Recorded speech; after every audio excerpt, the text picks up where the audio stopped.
ladies and gentlemen. Greenville Independent School District welcomes you to Britton Chevrolet Cadillac-Ville at TA Cotton Ford Memorial Stadium for tonight's game between the Sulphur Springs Wildcats and your Greenville Lions. Momentarily, we will begin our homecoming 2020 events. We appreciate you being in attendance tonight, and we hope you have a wonderful evening.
Ladies and gentlemen, and welcome to the Greenville High School's 2020-2021 homecoming. Tonight, on our freshman court, Caroline Bowers, daughter of Kim Bowers and the late Craig Bowers. Caroline is involved in volleyball, basketball, and cheer. Sebastian Gonzalez, son of Rebecca Martinez and Candido Gonzalez. Sebastian is involved in Lion Pride Band, robotics, Suzuki Strings, and student council. Mary Thurman, daughter of Suzanne and Frederick Thurman. Mary is involved in Robo Wranglers, Vex, and art. Bo Chaveo. Next on our sophomore homecoming court, we have Annika Escobar, daughter of Benito and Ayara Escobar. Annika is involved in Lion Pride Band and robotics. Joel Luna, son of Abby and Kenny Luna. Joel is involved in football, basketball, track, soccer, yearbook, and student council. Zoe Nichols, daughter of Brad and Barbie Nichols. Zoe is involved in Flaming Flashes and golf. Wesley Yanish. Wesley is the son of Stacy and William Yanish. Wesley is involved in yearbook and student council. Next on to your junior homecoming court, Bria McFrazier, daughter of Brittany McFrazier and Ronnie Walters. Bria is involved in basketball, softball, National Honor Society, and Lion Pride Band. Riley Adams.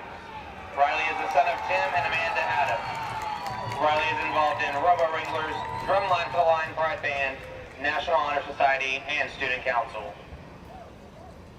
Jordan Simmons. Jordan is the daughter of John and Shelley Simmons. Jordan is involved in FFA, choir, cheer, National Honor Society, and Student Council. Joe Galley. Joe is the son of Amy and Jeff Galley. Joe is involved in football and baseball. And now on to your senior homecoming court. Jordan Honeycutt. Jordan is the daughter of David and Kathleen Honeycutt. Jordan is involved in volleyball, basketball, softball, solar car, and National Honor Society. Jordan plans after high school are still undecided. Caleb Johnson, son of Patrice and Toby Ross. Caleb is involved in football, track, and baseball. Caleb plans to go to college to major in business. Amani Tenga. Amani is the daughter of Yulia Soloviola and Elvis Tenga. Amani is involved in art, tennis, Superintendent Student Advisory Council, and National Honor Society. Garrett Phillips. Garrett is the son of Chris and Katie Phillips. Garrett is involved in football, baseball, and National Honor Society. Garrett plans to attend Texas A&M and pursue an electrical engineering degree. Maddie Travis. Maddie is the daughter of Summer and Todd Malaterno. She is the yearbook editor, student council vice president, and is in cheer and National Honor Society. Maddie plans to attend college and major in pre-med, and one day hopes to be a doctor. Giovanni Rodriguez. Giovanni is the son of Saul and Modesta Rodriguez. Giovanni is involved in Lion Pride Band, robotics, Vex, solar car, National Honor Society, PALS, and student council. Giovanni plans to attend the University of North Texas to major in mechanical engineering. Macy Williams. Macy is the daughter of Mike and Deborah Williams. Macy is involved in volleyball, softball, basketball, cheer, and National Honor Society. Macy plans to attend Texas Tech University to pursue a career in nursing or attend a college where she can play collegiate level volleyball or basketball. Brandon Stevens. Brandon is the son of Bonnie Brooks and Watson Stevens. Brandon is involved in football, baseball, basketball, track, National Honor Society, and student council. Brandon hopes to go to the University of Texas to continue playing football and pursue a degree in engineering. Congratulations to all those on the 2020 homecoming court. Give them a big round of applause. And now, ladies and gentlemen, for the crowning of your homecoming king. The 2020 homecoming king is Caleb Johnson.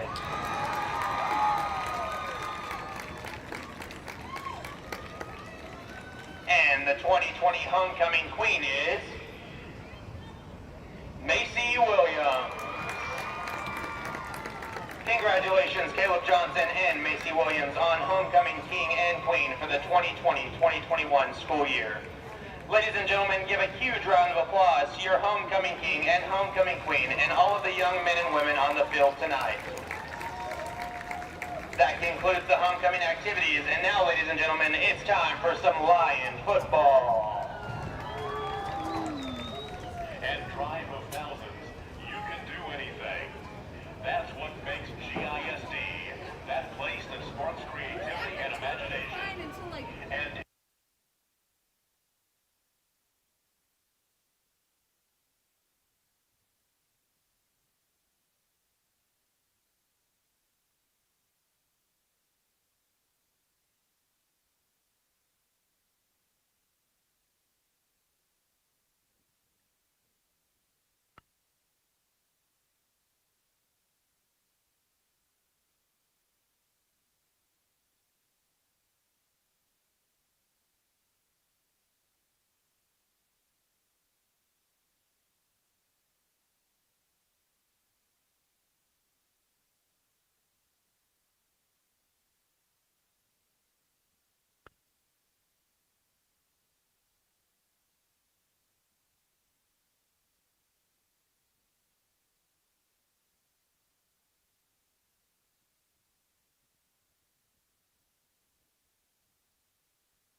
Good evening, everyone, and welcome to Greenville Lions football, live streamed by GEUS 34 for your viewing pleasure.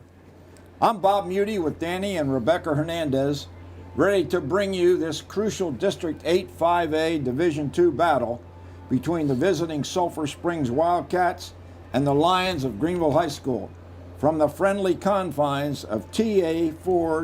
Cotton Ford Stadium.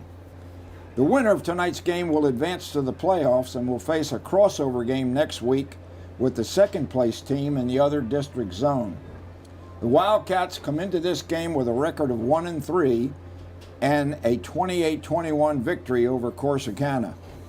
The Lions at 3-2 for the season, on the other hand, will try to rebound after a beating at the hands of a very good North Forney team, 57-25. Both teams have been affected by COVID-19 but appear healthy for tonight's game.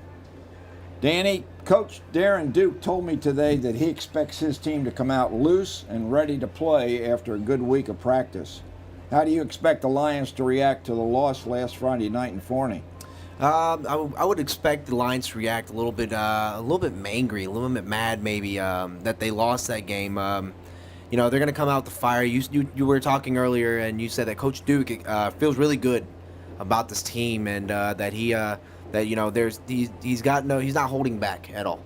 And I think he's sensed that in practicing how these guys have practicing the work and the effort that they've been putting in, and I think he's sensed that from his team that these guys are coming to this game with a fire, with a certain momentum, a certain mentality. So I think he feels really good, and I think these Lions are going to play really, really well. It's a homecoming night.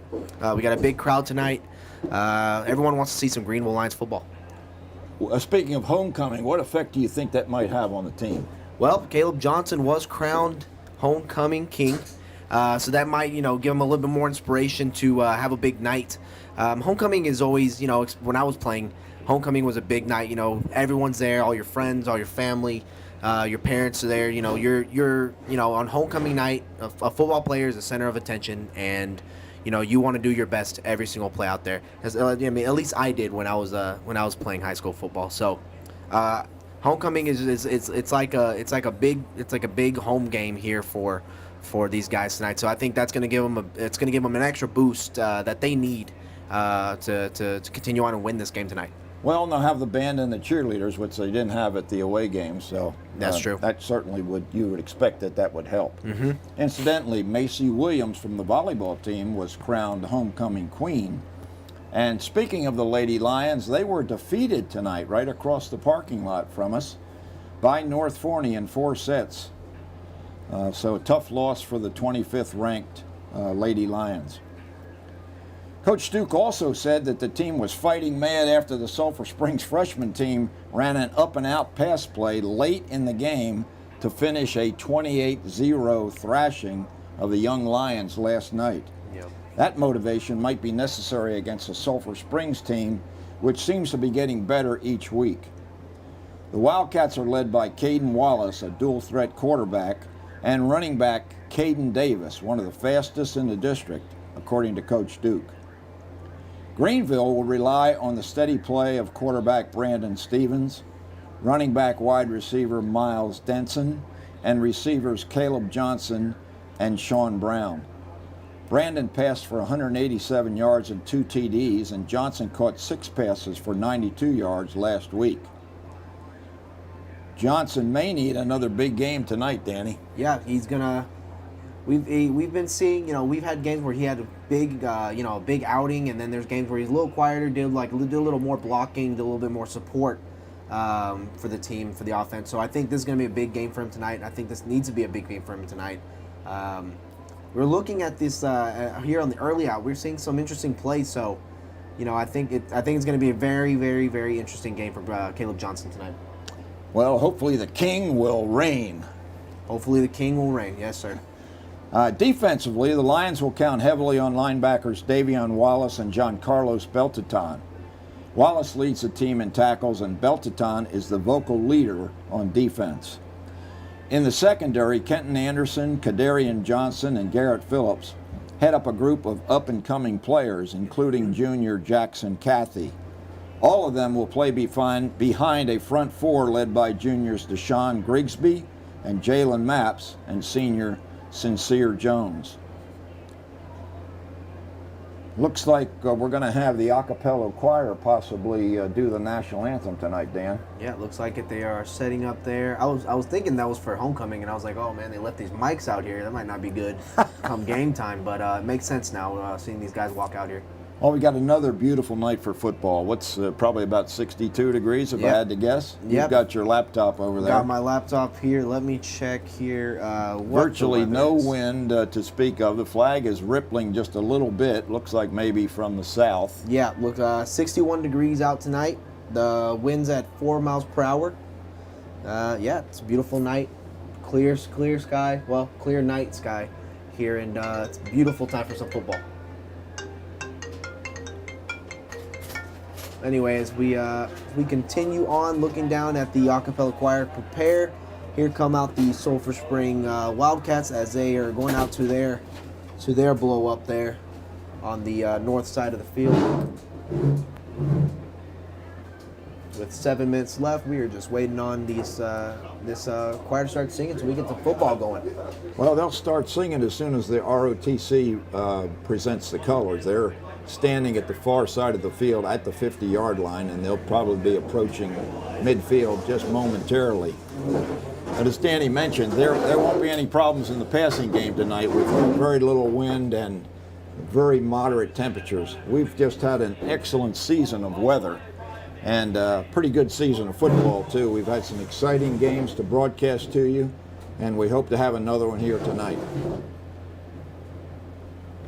Looking down on the field, we've got the Flaming Flashes, one of the original drill teams in the world, according to David Claiborne. Started by Gussie Nell Davis a long time ago. Yeah, he did tell us that, yeah. And they're providing a gauntlet for the players when they come out of the field house and run through the blow up Greenville Lions, the tunnel. Had an unfortunate situation over at Caddo Mills for Hillsborough. They got there late with the blow up and couldn't even get it set up for the beginning of the game, and then they tried to set it up for the second half, and they couldn't get it completely blown up, so the players weren't able to run through their tunnel either before the game or at halftime, and their play unfortunately showed a lack of skill, and Caddo Mills just absolutely drilled them 60-0.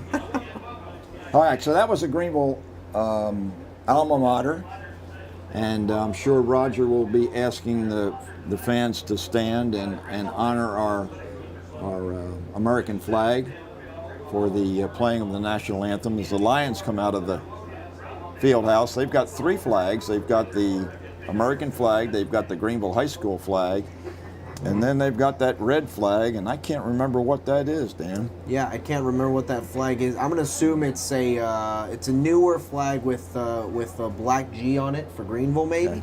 Or maybe it has some kind of saying that is very that's very important to this team. It's got a word on there. It's a little too far for me to read. The flag bearers didn't want a chance running through the tunnel and possibly tearing up the new Texas Lions as the Sulphur Springs Wildcats run through their tunnel. They've got a big helmet. Of course, they wear blue and gold. They'll be dressed in gold jerseys, blue helmets, and white pants tonight. The Lions, for Danny and I's benefit, are dressed in all black with white numerals, so we won't have any trouble identifying the guys tonight. Looks like the red flag says quality, maybe. It says equality on it. Equality, all right. Equality so, on a little social statement by the Greenville Lions. Yeah.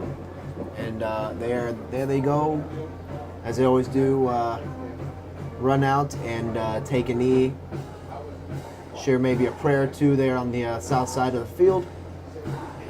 Yeah, both teams in the south end zone right now. Yeah. The Wildcats are huddled up, and the Lions are spread out, like you said, along the end line in a kneeling position. Each one takes his knee, says his prayer, then stands up and comes back to the sideline. Cheerleaders doing a great job to the tunes that the band's playing, and it's going to be different tonight, hearing a band. We haven't heard a band in quite a while. It's been a little quiet these past few away games that we've gone to, so it's nice to hear the band and hear a big crowd, Bob. I mean, we've been on the opposite side of the crowd, so every time Greenville's done something bad, the crowd, we're hearing a crowd cheer for that. So, it's good hearing to be around a crowd that's going to cheer the positive things that Greenville do. Yeah, and as you said, we've got a pretty nice crowd. Of course, they're socially distanced, and that's the way of the world. Interestingly, I think that's probably Michael Surface's dad down there directing the choir, which is about to sing the national anthem. Still waiting for the color guard to present the colors. I would expect that they would come into the middle, and here's Roger's announcement.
Very nice rendition of the national anthem by the Encore. Interestingly enough, Dan, Scott Surface has given his son Michael Surface, who was one of the singers, along with another football player, Antonio Abino. So a couple of cheerleaders, a couple of football players in that Encore a cappella choir group, directed by Scott Surface, Michael Surface's dad. In other action this week, the Lion JV footballers rolled over Sulphur Springs 33-14, and the Lady Lions did the same to West Mesquite, 25-7, 25-13, and 25-7. The ladies lost to North Forney just across the parking lot tonight in a tough four-setter. Danny, before we take a tour around the area, I had a chance to watch the Caddo Mills Foxes last night. Okay. Against Hillsborough in that first round. I mentioned that earlier. Yeah. Man, they are really good, and quarterback Tyler Townley is the real deal. Yeah, we saw earlier. Well, actually, the first game it was probably maybe the second game this season. He had, a heck of a ton of yards coming out of the season already. I mean, they're 5-0. They're 5-0. He's thrown for 2,430 yards and 29 touchdowns, and has rushed for 1,134 yards and 19 touchdowns. Yeah. So he did a lot of damage last night scrambling. He threw the ball well, but when he didn't throw it, couldn't find a receiver, he was extremely elusive. He almost looked like Patrick Mahomes. He's got great foot speed, and he turned a couple of scramble situations into long yardage. One included a touchdown. Yeah, I think and we're seeing the quarterback position, evolve to that. We're seeing more quarterbacks that are comfortable with throwing in the pocket, but they're also very comfortable with running outside of running out and scrambling, making plays happen themselves. So I mean, that's a lot different than we've been using, than the Tom Brady's, the Aaron Rodgers, even kind of an exception with that, because he's another kind of quarterback who can sit in the pocket, throw for long yards, but he can also make plays happen. Tony Romo was another quarterback, great Cowboy quarterback that did that. Dak Prescott, one that could sit in the pocket and make plays happen with his legs. Yeah. But you also see the danger of that. There's a big danger with that as we go into the first kickoff here for the night. We're about ready to kick it off tonight from TA Cotton Ford Stadium. The Lions will be kicking to the Sulphur Springs Wildcats, and it's Andrew Ibarra with the kick. It's high, comes down to about the 14-yard line, taken there, up the middle, broken away, up beyond the 42-yard line. Looks like that was Emiliano Portillo with the tackle. Nice run back by Matthew Mitchell. He's kind of the jack of all trades guy for Sulphur Springs. That was a good lead block. Quarterback. That was a good lead block there going into the middle. See how they run north-south, and that makes things happen, Bob. I'm telling you. Sure does. North and south makes things happen. All right, Caden Wallace at the controls. Takes a snap. Hands coming left. Has the corner. Looks like J.J. Hall. Check that. C.J. Williams, a wide receiver, coming all the way across the field. 6-yard gain. Wildcats moving from our left to our right. Caden Davis in the backfield with Wallace. Takes the handoff. No, fakes the handoff. Caden Wallace keeps and goes for first down yardage.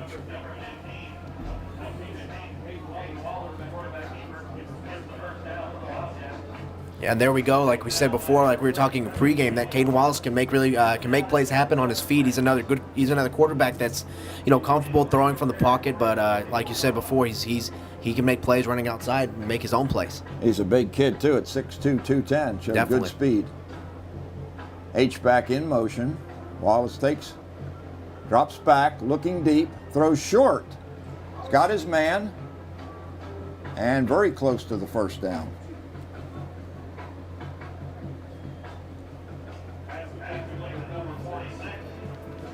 Moving down pretty quick here on the first drive. Carson Fenton with the reception, a little short pass, and Fenton got a couple of yards after the catch. Going to bring out second and a short 4 for the Wildcats. Senior quarterback Wallace. Quick throw out to his left. It's a low caught, and the Lions have him, looks like, for a loss, Dan. Yeah, that was a good tackle there. Good block initially. Looks like that was Caden Davis there on the block there on that little screen pass to the left. I'm sorry, the little bubble pass to the left. That was a good block there, but even better there tackle by it looks like Kadarian Johnson there on the right side.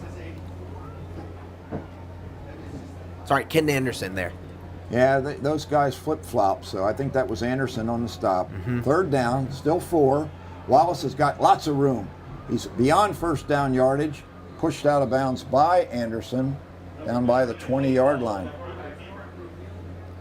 Kenton Anderson has to push a little bit down. He's kind of playing the block there, making sure that he doesn't break for a big run there. But the more you allow, the more you give time for him to for Caden Wallace to make a big play. He's got to kind of stay on the outside, lead him towards the rest of the defense in the middle.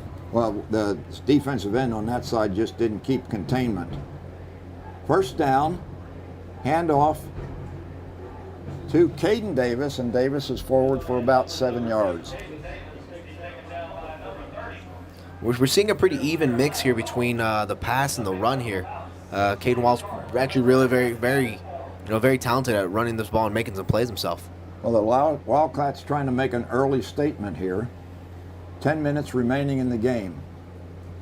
Handoff once again, and lots of room for Davis off the right tackle, and that'll be a first down. Yeah, there's a lot at stake here this game. The winner of this game is assured a playoff spot coming into this 2020 season, or sorry, going into the 2020 playoffs. So there's a lot at stake here, but for both these teams.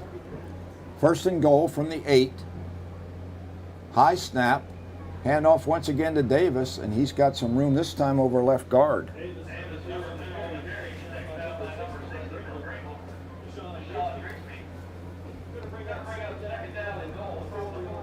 Lion defense needs to stiffen now, see if they can get the goal line stand and keep the touchdown off the board for the Wildcats.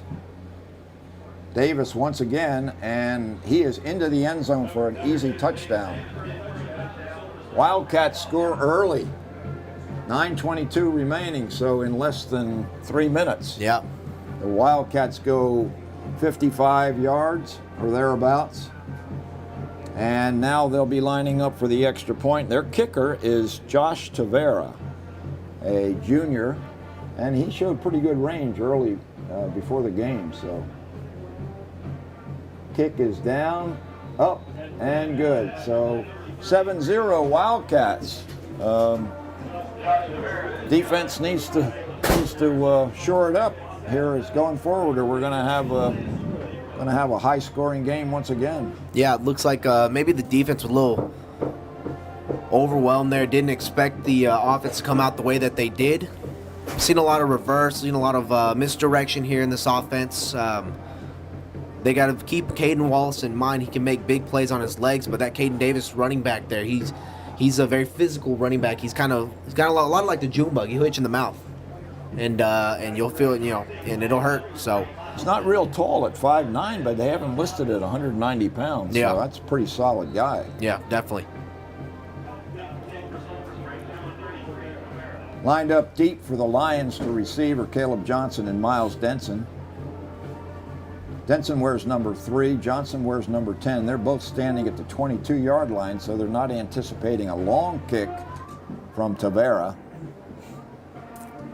Got 9 guys actually up close for looking for a short kick. Pooch kick is a very popular selection by a lot of coaches these days, and that could be what we're going to get because the deep receivers are not real deep. And sure enough, Tavera kicks it deep, and it goes out of the end zone. Yeah, usually in high school you don't have an all-star kicker, but I mean. Yeah, that kicker there can boot it. So plenty of leg, but the nice thing about a touchback, and you don't have to worry about being back there, is the ball spotted at the 25-yard line. So it's a wonderful that's where thing. The Lions will start. The Lions are led by quarterback Brandon Stevens. He wears number 4 on his back. He's got Denson back there in the backfield with him. Sean Brown's in the slot to the right. We don't see Hugh Pitts. Caleb Johnson starts in motion and then cuts back, and Denson's got the ball, but he's forced out of bounds just past the 25-yard line. Yeah, we're seeing this 4-receiver set. We're looking at this in the pregame here, and it looks pretty interesting. They're running a bunch of different variety of plays, different variety of guys getting the ball here in the offense. So looks like it's going to be a fast-paced misdirection offense against the Sulphur Springs Wildcats here. Yeah, we got DeGarry and Anderson in the starting lineup at a wide receiver spot tonight. Once again, handoff to Denson. Denson has better yardage this time up the middle, and he's beyond the 32-yard line.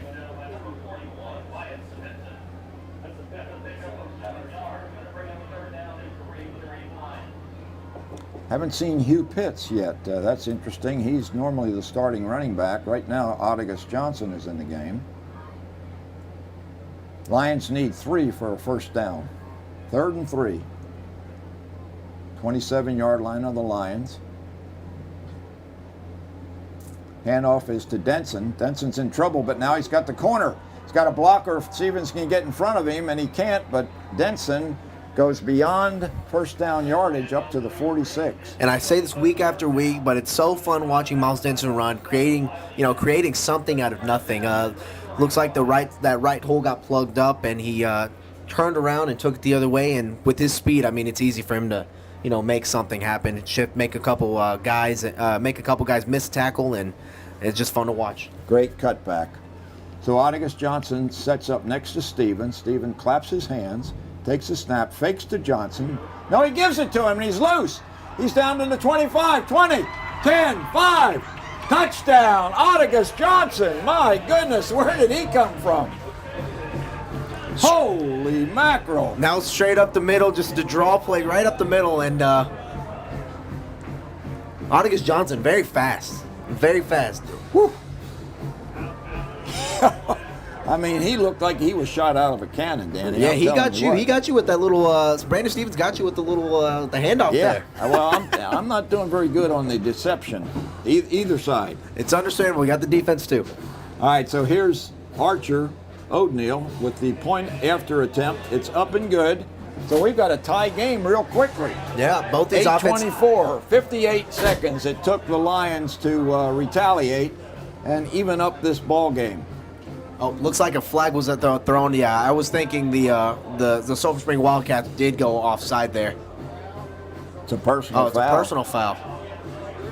Well, that'll be enforced probably on the kickoff. Yeah, so, definitely.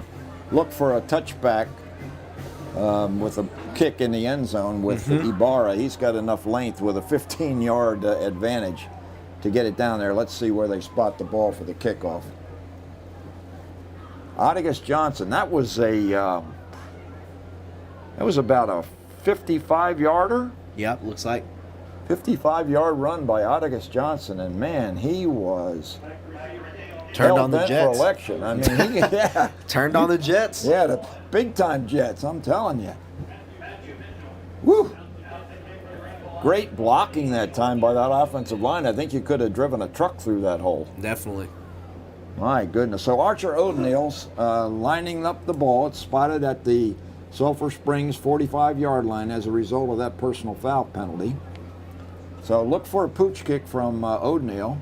Oh, he tries the onside, and it's covered by Sulphur Springs at the 33-yard line. Yeah, just like you said, Coach Duke is not holding back. Well, when you get that kind of field position for the kickoff, that's a great try because, you know, Sulphur Springs at the very least probably would have gotten it at the 25. Yeah. As it is now, the ball looks like it's going to be spotted around maybe the 37. Unless there's a penalty. There might have been a penalty on the play. Yeah, it looks like ref was picking up a flag. Looks like it's against the kicking team, so they are at the 39. Okay, let's see if the Lion defense can do a better job this time. Second series for the Wildcats out of Sulphur Springs. Looks like maybe a different quarterback. Yep. And that is C.J. Williams, and he's taken down with a beautiful tackle on the far side. Wow, Jeremiah McCallum with a great play to take down Williams, who's in there like in a Wildcat formation, Dan. Yeah. Beautiful tackle there by McCallum there. Big hit early on. Yeah. That's fun. That's fun to see.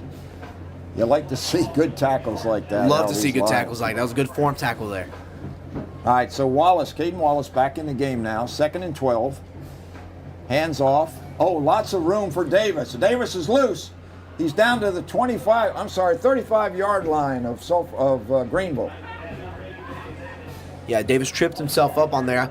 I don't know. I mean, if he hadn't tripped himself up on that, I think he would have taken it home.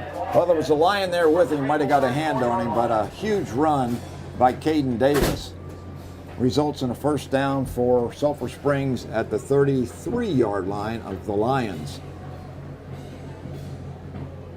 Wallace looking downfield, has his man, the ball is dropped. Good coverage that time by Josh Luna.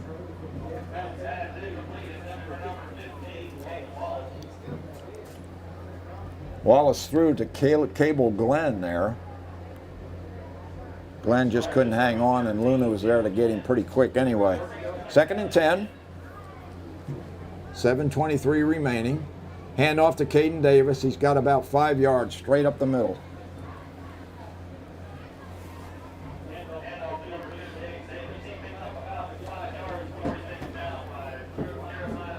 Josh Luna coming out, and looks like number 44, David Ortega, running in there. Looks like the Lions are going to go to a 5-man front now and try to shore things up against this hard-running Wildcat offense. Caden Wallace fakes to Davis, rolling right. Being pursued by Ortega, flips the ball easily for a nice reception down to C.J. Williams. Good job there by Caden Wallace, knowing where the line of scrimmage is and knowing when he could just give it a little simple toss-up to the receiver for the first down. Great play by David Ortega there on the pursuit. He did not give up. He was almost there. Easy throw for Wallace, easy catch for Williams, results in another Wildcat first down. 16-yard line. Handoff to Davis. Sidesteps a tackler down to about the 15.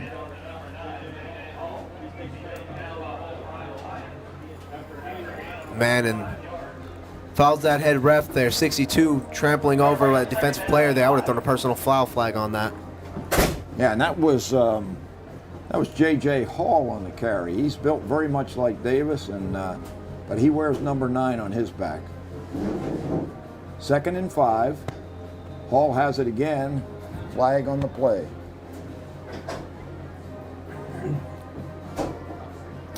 Looks like an illegal procedure against the Wildcats. Yeah, it looks like offsides.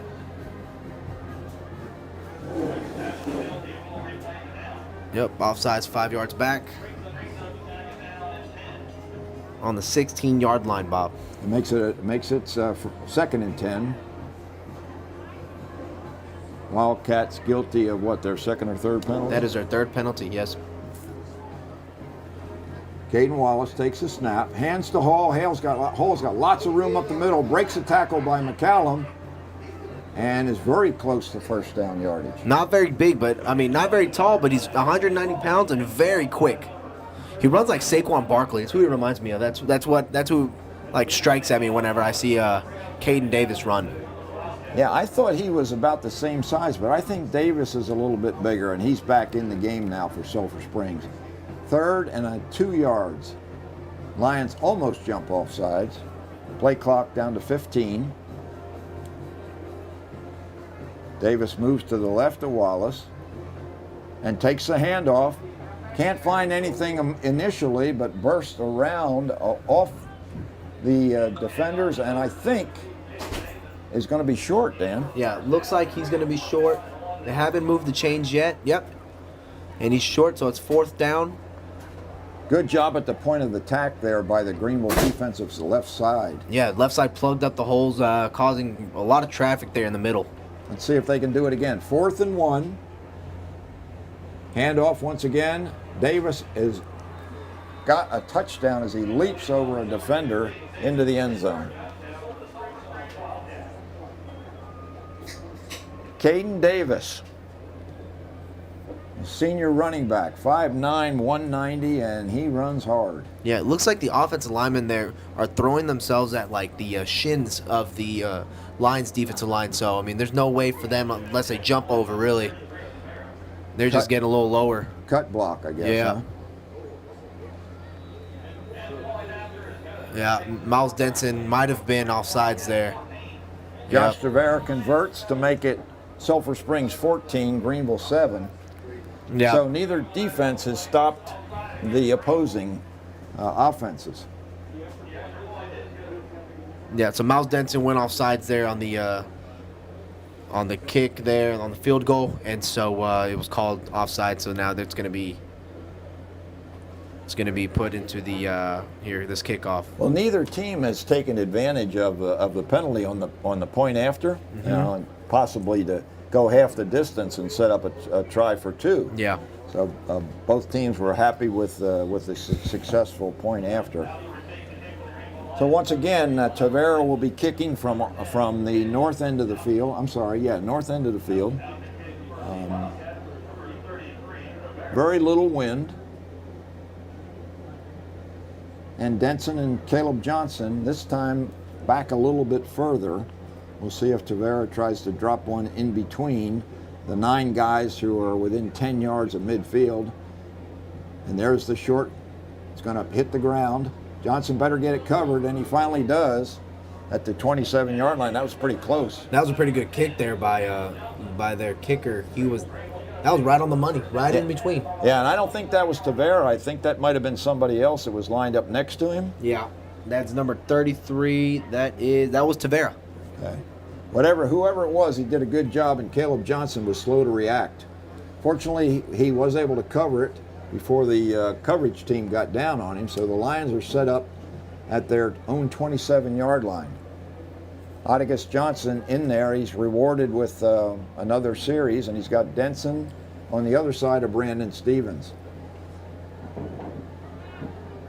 Stevens hands to Denson. Denson is swallowed up immediately at the line of scrimmage. Yeah, just blown play there in the middle, nothing there. Tackle at this line of scrimmage, so at least it wasn't for a loss there. Lion offensive line anchored by Sam Martin, number 61 at senior center. Brandon Stevens with Johnson in the backfield. Fakes to Johnson, downfield. He was throwing, looking for Sean Brown, and Brown was well covered by two defenders in yellow. Yeah, Brown in his head had already caught the ball and started making a move. He was right in between two defensive backs there for the Sulphur Spring Wildcats, so a lot going on in his mind there. Big play right here for the Greenville offense. They want to stay on the field and not get that Sulphur Springs offense back on the field. Stevens rolling right, off the hands of Brown and caught, but out of bounds by the defender. Well, that's going to force a punting situation for the Lions, as they're the first ones to blink. And that defense is really going to have to take a stand now when they're back on the field. Well, looks like, oh yeah, you're right. Brandon Stevens there on the throw, threw behind Sean Brown there. It was very hard for him to kind of make a move there. He didn't notice it was thrown behind him until he actually turned his head around. So, if you talk to Brown, I bet he'd tell you he thought he should have caught that one. Kick by Ibarra is a short one and rolls out of bounds at the 45-yard line of Sulphur Springs. So the Wildcat offense back on the field quickly after that 3 and out. 3:43 remaining. The Lions trail Sulphur Springs 14-7 here in the first quarter. Defense needs to find an answer to Caden Wallace and Caden Davis.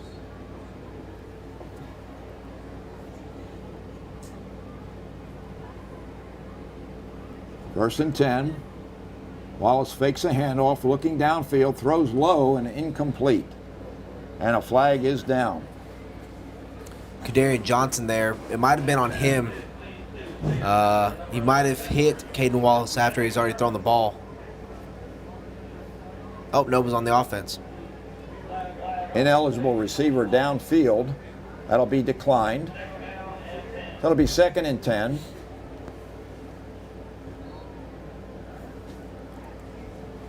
Jalen Maps on one end, Michael Surface on the other, Grigsby and Sincere Jones inside for the Greenville defensive line. Handoff to Davis. Michael Surface has him at about the 50-yard line. Yeah, good job by Michael Surface, not allowing himself to get sealed on the outside edge and coming back in for the tackle. He's been doing very, very well. It's a big tackle right there. Brings up a 3rd and 5. Lions could use a big stop right here. 3 and out would be just what the doctor ordered, Dan. Yeah, it looks like, I'm going to guess they're going to go to Caden Davis here up the middle. 2 slot receivers to the left. Wallace rolling left, has a man short, and it's knocked down by Davion Wallace on a nice defensive play by the linebacker. Yeah, Davion Wallace coming out. He came a little bit towards Caden Wallace. That's why Caden Wallace threw the ball over. Thought he could just kind of coast it right over Davis, but he came back, saw the ball, and initially you want to hit it down and not throw it, but tap it up so that way someone else can catch it. But it was a good play. It was another floating pass from Wallace. Nothing that was pretty. Unfortunately, Davion Wallace was able to get his hands on it. No relation to Caden Wallace, by the way, who's in punt formation, and he's trying to go coffin corner. And I think that one kind of off the side of his foot. We'll see where they spot it. Referee is standing at the 28-yard line. Not a good punt by Wallace. I probably could tell you he could have done a lot better than that. So the Lions answer defensively with a 3 and out. and get the offense quickly back on the field. 2:54 remaining. Seems like these offensive series are going really fast with the amount of passes that we've seen thrown. Yeah, there's incompletions. Definitely going very quick, but a great stop by the Greenville Lions there to not allow the Wildcats to score and get just one more touchdown on them. All right, trips right. Davis hands to Rodriguez Johnson, and Johnson is pulled down from behind after a gain of about 2. That was Douglas Deloney there on the tackle. Good pursuit and good. Initially, Rodriguez Johnson had a good stiff arm on him, but he, I guess, wrapped up his arm and brought him down that way. It was a good tackle by him. Positive yardage once again for Johnson, but not 55 yards. Yeah, definitely. I want to see one of those again. Brandon Stevens fakes a handoff, throws low, and that was a forward pass that time. We had a problem with North Forney last week where it was a lateral, and North Forney picked it up and ran it in for a touchdown. That time Stevens' throw was low, but it was forward. Yeah, he turned up a little too quick. Didn't give him time to. He didn't give himself time to set his feet properly before he threw the pass. Another 3rd and long for the Lions. Stevens fakes. Now he's going to scramble. Now he sees a man down deep. He's got Sean Brown. Brown eludes a tackler. He's running in the middle of the field. He's open 30, 25. Dodges another defender down to the 15-yard line before he's brought down. Nice job by Brandon Stevens on the scramble, and great run after the catch by Sean Brown. Yeah, Sean Brown, very good run after the catch. He's able to make some shifty moves, shifting left to get on the outside edge of those defenders' tackles there to evade them. And you see the Greenville Lions offense trying to rush up and rally, trying to get blocks and trying to help them, push them along further down. So it's a great play. Big 3rd down conversion for the Lions. They have a 1st and 10 now at the Sulphur Springs 12-yard line. Denson in the eye behind Stevens gets the handoff, tries to come left. Stevens could have gotten in front of him. Now he's going right. Now he's in trouble. Now he's not in trouble. He's going wide. He's going to score. And he gets a block from Brown, and he's in the end zone. Miles Denson, making, like I said, making something out of nothing. Really, I thought that should have been a tackle for a loss, maybe about a 6-yard loss there initially. He tried to get Brandon Stevens to come in front of him and kind of help lead him in. But, with his quick and shiftiness there, my gosh, Miles Denson. He is definitely a special football player. There were 2 or 3 times when I thought there was no way he was going to get any yardage on that one at all, and he ends up scoring standing up. Archer O'Neill has his kick blocked. It's in the end zone, rolling around, and the Lions are on top of the play, and nothing happens. But we're down a point at 14-13 after a big play by Sean Brown on the pass from Brandon Stevens. Yeah, great job initially by the Lions defense there to stop Wildcats offense there, not allow another score to happen, and for them to catch up here. Just down by 1 point, but that's better than being down 2 touchdowns. Yeah, but their points after are critical, Dan, and that was just a poor job of blocking by the left side of the offensive line. Yeah, and they got in there and blocked O'Neill's kick. It really just didn't go hardly anywhere. Yeah. They might have jumped a little offsides too. I've been seeing offsides, offsides from both ends of from both teams. Yeah. On field goals. So. All right, 14-13, the Lions trail with 1:24 remaining in a very, very entertaining first quarter. Andrew Ibarra will handle the kicking chores this time around. Deep for the Lions are Davis and Mitchell. Kick's going to come down at about the 18, taken by Mitchell. And he is immediately enveloped by Ortega and some help from Isaiah Lowe. Yeah, decent start for the Wildcat offense, but a great tackle by Ortega and company. Yeah, good kick coverage that time. All right, let's see if the Lions can duplicate the 3-and-out that they produced on the last series. Caden Wallace had trips to the right. gives the handoff to Davis, and Davis is smothered trying to go around the left side. Yeah, maybe a yard gained on that. Looks like they're saying, yep, look, a yard gained on that play. So 2nd and 9 there for the Wildcats, but a good play, good way to shift the defense in, create traffic and not allow them to get past. I think that was the 2 linebackers on the tackle that time, Wallace and Beltaton. Yep. 2nd and 9, H-back formation. Williams in motion, gives it to Williams on a little pass, gets around McCallum, and a beautiful tackle on the far side. Upends the receiver and knocks him out of bounds. That was K.D. Johnson with that play. Yeah. Great tackle by K.D. Johnson. Looks like Jalen Maps and McCallum almost got the tackle there on the outside edge. But, good tackle there by Kadarian Johnson. Okay, 3rd, and we'll call it 3 for Sulphur Springs. 19 minutes and the clock running in the first quarter. Wallace looking downfield. Now he's going to scramble. Looks like he's going to have the first down. At the far side, he takes a hit, and he's smothered by a Pride of Lions at the 44-yard line of Sulphur Springs, but enough for a first down. That was a good hit, but when you have a quarterback that's 6'2" and 190 pounds, you have to wrap up. He puts his shoulder down, and he can do some damage himself. And Wallace was able to push the pile down to the 45-yard line, I thought. No, they marked it at the 45, but now they've moved it back to the 44. And that's the end of the first quarter. Sulphur Springs 14, Greenville 13. We'll be back in 30 seconds. Want to get a drink? You want something? Water.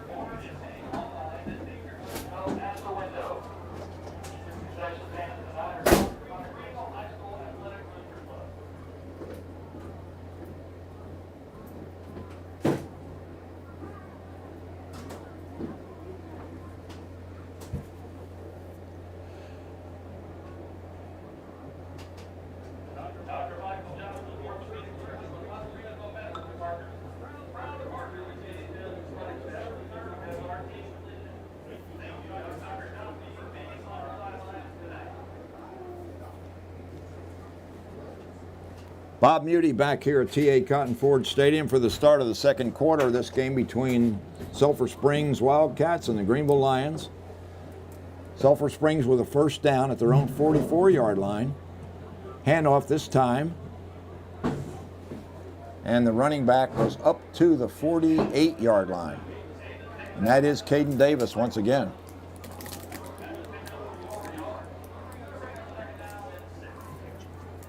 Second and 7 for the Wildcats.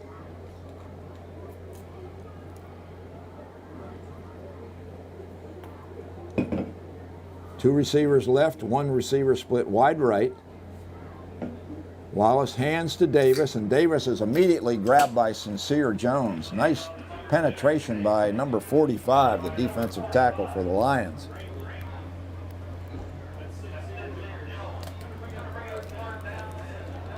So 3rd and a long 7 this time. Be a good spot for a stop right here, Dan. Yeah, be a good spot for a good stop, but we've seen some pretty good defense here by the Lions. Looks like the play's about to begin here. Play clock down to 11. Davis in motion, and Wallace is looking for him, and Davis can't hold it. So that'll bring up a 4th down. And 7 from the 48-yard line. We would anticipate another Sulphur Springs Wildcat punt. And Wallace appears to be going into punt formation. A couple of drops tonight by the Sulphur Springs receivers. Yeah, it looks like there's a little bit of a hesitation there from Caden Wallace there on the throw. It looked like Luna was freeing himself up from the block, so that might have made him hesitate a little bit. That's the kind of scary thing, that Caden Wallace is a thrower, but he's also out there kicking, so let's see if something might happen. Miles Denson back to receive the kick from Wallace, and once again it goes out. It's a short kick. Going to be spotted at the 28-yard line. Good reception there. No Good chance to kick it to Denson. They didn't want him to get the ball. Yeah, you definitely don't want Denson to get the ball on that. He kicked that thing as far away from Denson as he possibly could. Denson was lined up on the far side of the field at about the 10-yard line, and Wallace kicked it out on this side of the field at the at the 29. Yeah, So the a last little thing bit of you want to respect do. shown for Miles Denson. A lot of respect shown for Miles Denson. Deservedly so. Mm-hmm. All right, Brandon Stevens now controls the offense for the Lions. Denson in motion. Fakes the hand off to Miles. Now he's running around loose. He's in trouble. He's still going though, and he's back close to the line of scrimmage. Yeah, it may have been a loss of 1 or 2 yards.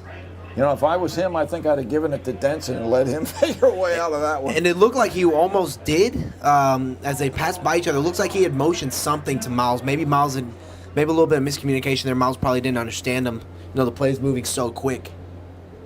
But it All right, looked so to that'd me be a 2nd and 11. I'm sorry, Dan. Yeah, it looked to me like they were motioning by, but go ahead, Bob. Denson split out in the slot to the left. Rodriguez Johnson with a nice block and protection. Denson has the pass reception and steps out of bounds after a short gain. Great throw by Brandon Stevens. Again, we're seeing Brandon Stevens make great plays happen on his feet. That could have been a loss for a lot in that last play. But he's, smart enough and, athletic enough to, get back close to the line of scrimmage and not suffer too much of a loss. Yeah, and he got a really good block from OJ from his running back spot. So 3rd and 5. Fakes to Johnson. Downfield. Ball is incomplete. I'm not sure who he was looking for that time, Dan. We had Caleb Johnson and is that Zadarius or Kenton Anderson in there?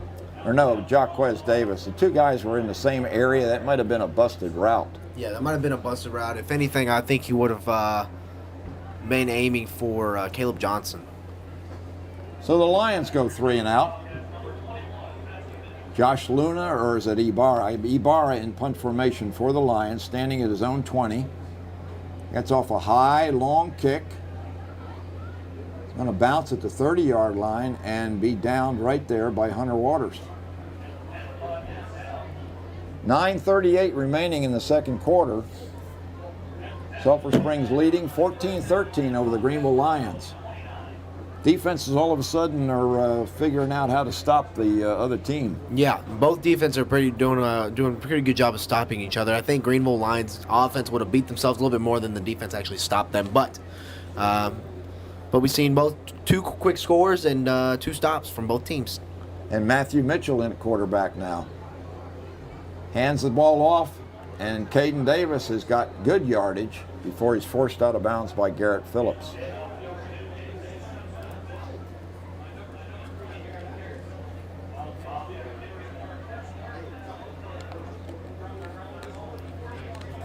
Matthew Mitchell, the Sulphur Springs all-around guy, now in at quarterback, directing the offense. 1st and 10 for the Wildcats at their own 42. Mitchell once again hands to Davis. Davis is in trouble, and he's thrown possibly for a loss. Yeah, it looks like it was a loss of 3, actually. 1, 2. Looks a loss of 2, Bob. All right, good job of penetration by the entire defensive line that time. And K.D. Johnson might have been in there blitzing from his cornerback spot to help out with the tackle. It'll bring up a 2nd and 12 for Mitchell and the Wildcats. Trips left. Davis lined up next to Mitchell in the background. Shotgun formation. Mitchell takes a snap. Fakes to Davis. He's looking deep. He's got a man, Williams, but it's knocked down by Kenton Anderson. Woo. Nice defensive play by the cornerback. Yeah, no flags there. Ken Anderson, good play. Extending his arm out. That would have been a touchdown if receiver had caught that ball, but great play again by Ken Anderson, extending his arm out and deflecting that ball away. Yeah, if Anderson doesn't make that play, that's a touchdown. Yep. That was a pretty good throw. That was a great throw. All right, so 3rd and long now for the Wildcats as they try to go for the big hitter. Unsuccessfully, thanks to Kenton Anderson's fine play defensively.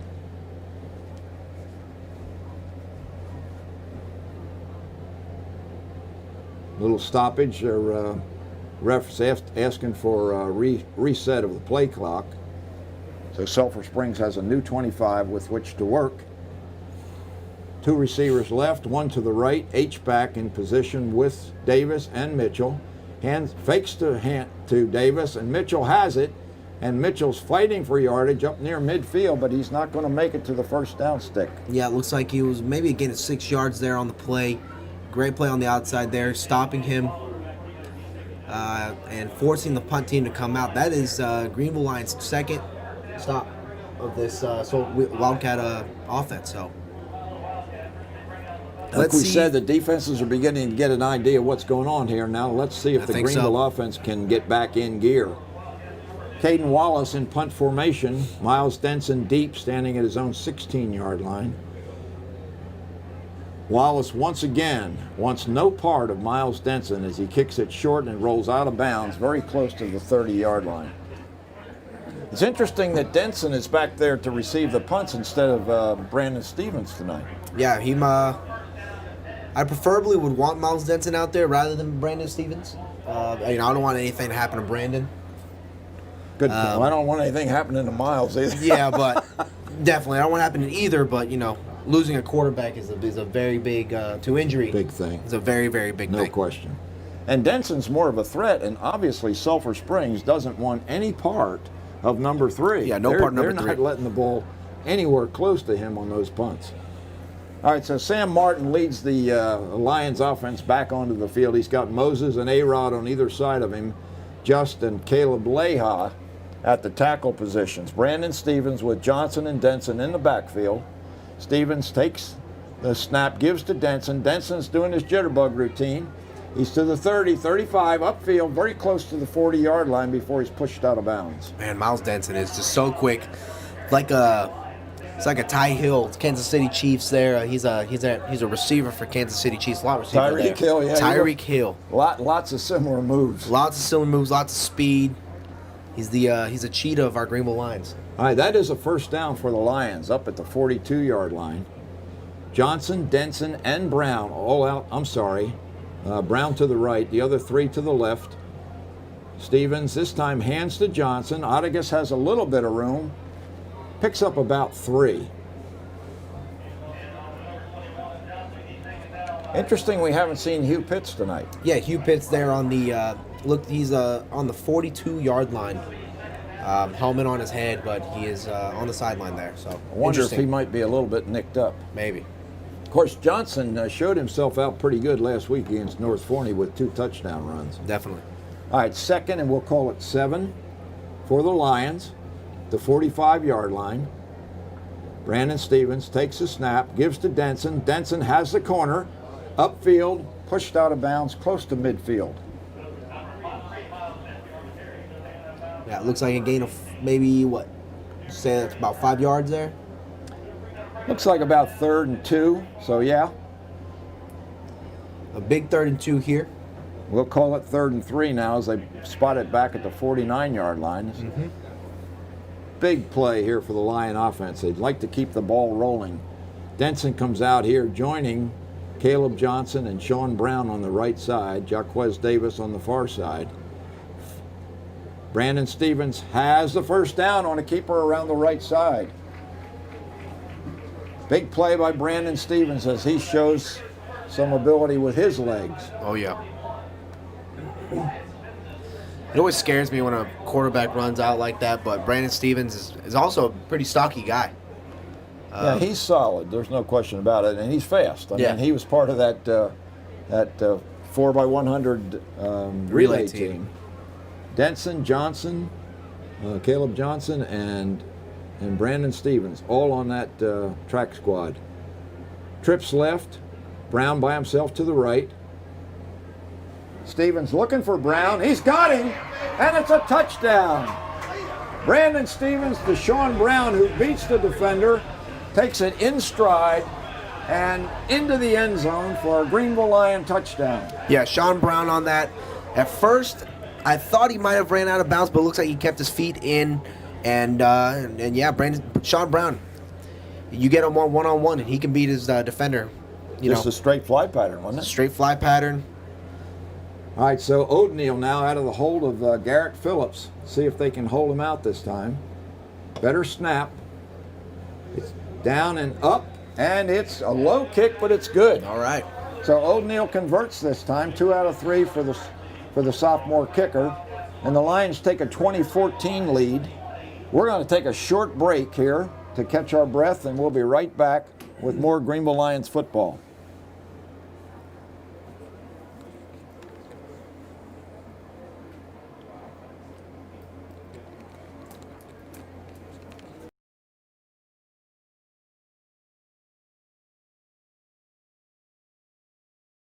Beauty back here with Danny Hernandez, with Rebecca Hernandez behind the video camera, giving you these great shots on GEUS 34. Hopefully you're enjoying this game as much as we are. Now that we're in front, the Lions 20, Sulphur Springs 14, with 6:27 remaining in the second quarter. Andrew Ibarra will handle the kicking duties once again, the sophomore just brought up here 2 games ago from the junior varsity to stabilize a kicking game, which was struggling just a little bit, Dan. Yeah, I think it's improved since Ibarra's come and kicked for us. He's got a leg on him and has a little bit of control where that ball goes. Mitchell and Davis deep. The kick is deep. Davis lets it go over his head, and it just barely makes its way into the end zone. We've seen Ibarra do that once already, where he kicks it, defender thinks the receiver thinks it's going to bounce out of bounds, but it lands right on the 2-yard line. And I thought that was going to happen again. That would have been a heck of a kick. It had been pretty interesting if that ball rolls dead around the 1 or 2 yard line. Yep. Davis would have been quick to pick that one up and scamper with it, I'm sure. All right, so the ball come out to the 25 as it goes into the end zone. And that's where the Wildcats will set up shop. Caden Wallace back in the game at quarterback for Sulphur Springs. That might be J.J. Hall in the backfield with him. In motion goes Williams. Handoff to Hall, and Hall is forward for about 4 yards.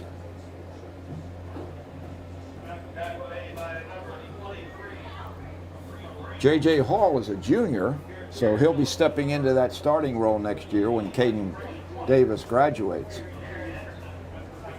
We'll call it a 5-yard gain for Hall. 2nd and 5 for Sulphur Springs. Wallace fakes a handoff, and he rolls around Jalen Maps, and he's loose down the left side. Still going at the 20-yard line, Caden Wallace shows really good speed and great deception because Jalen Maps was faked right out of his socks. Yeah, Garrett Phillips there was the spy, was the single safety back spying Caden Wallace, and he gets sucked inside on that misdirection there, and by the time he sees Caden Wallace running on the left outside, he can't catch up to him. That was a huge play, and just nothing but yard stripes between Caden Wallace and the goal line that time until somebody ran him out of bounds at the Greenville 13-yard line. Wallace now takes a snap, hands to J.J. Hall. He finds a sliver and goes through to about the 10. He's swarmed by a bunch of Lions. They finally get him down. Looked like McCallum there was Jeremiah McCallum there with the pickup and tackle. Gain of 3, 2nd and 7 for the Wildcats. Hall goes out, replaced by Caden Davis. Defensive line trying to stiffen up here in the red zone for the Lions. Direct snap to Williams this time. He hands to Davis, and Davis is forward, bounces out of a tackle, and is finally brought down at about the 6 or 7 yard line. Yeah, defense is doing a good job of plugging up those holes, plugging up those lanes for Caden Davis to run through. But we got to do a little bit better about wrapping up. He's bouncing off these tackles. 3rd and a long 4. Yeah, Davis is doing a good job, but the Lions are getting a good penetration at the point of attack. 3rd down and 4. Davis has the handoff. He's got a first down inside the 5 yard line. And that might, yeah, they're moving the chains down. I was going to say he might have been a little short there.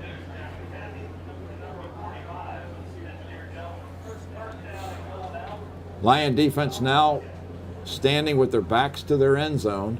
3 yards away are the Sulphur Springs Wildcats with an opportunity to at least tie this game with 4 minutes and 18 seconds left in the second quarter. Caden Davis gets the handoff, And he's going around right side almost to the end zone, but a nice job on that far side by Greenville defenders keeping him from scoring. Yeah, Michael Surface is getting blocked inside there, and he needs to keep the kind of outside penetration, make sure that he can bounce Caden Davis inside where there's more traffic. 2nd and goal from the 1 for Sulphur Springs. Quickly to the line of scrimmage. Williams in the Wildcat takes a snap, hands to Davis, who walks into the end zone for a touchdown. Easy 1-yard run by Caden Davis.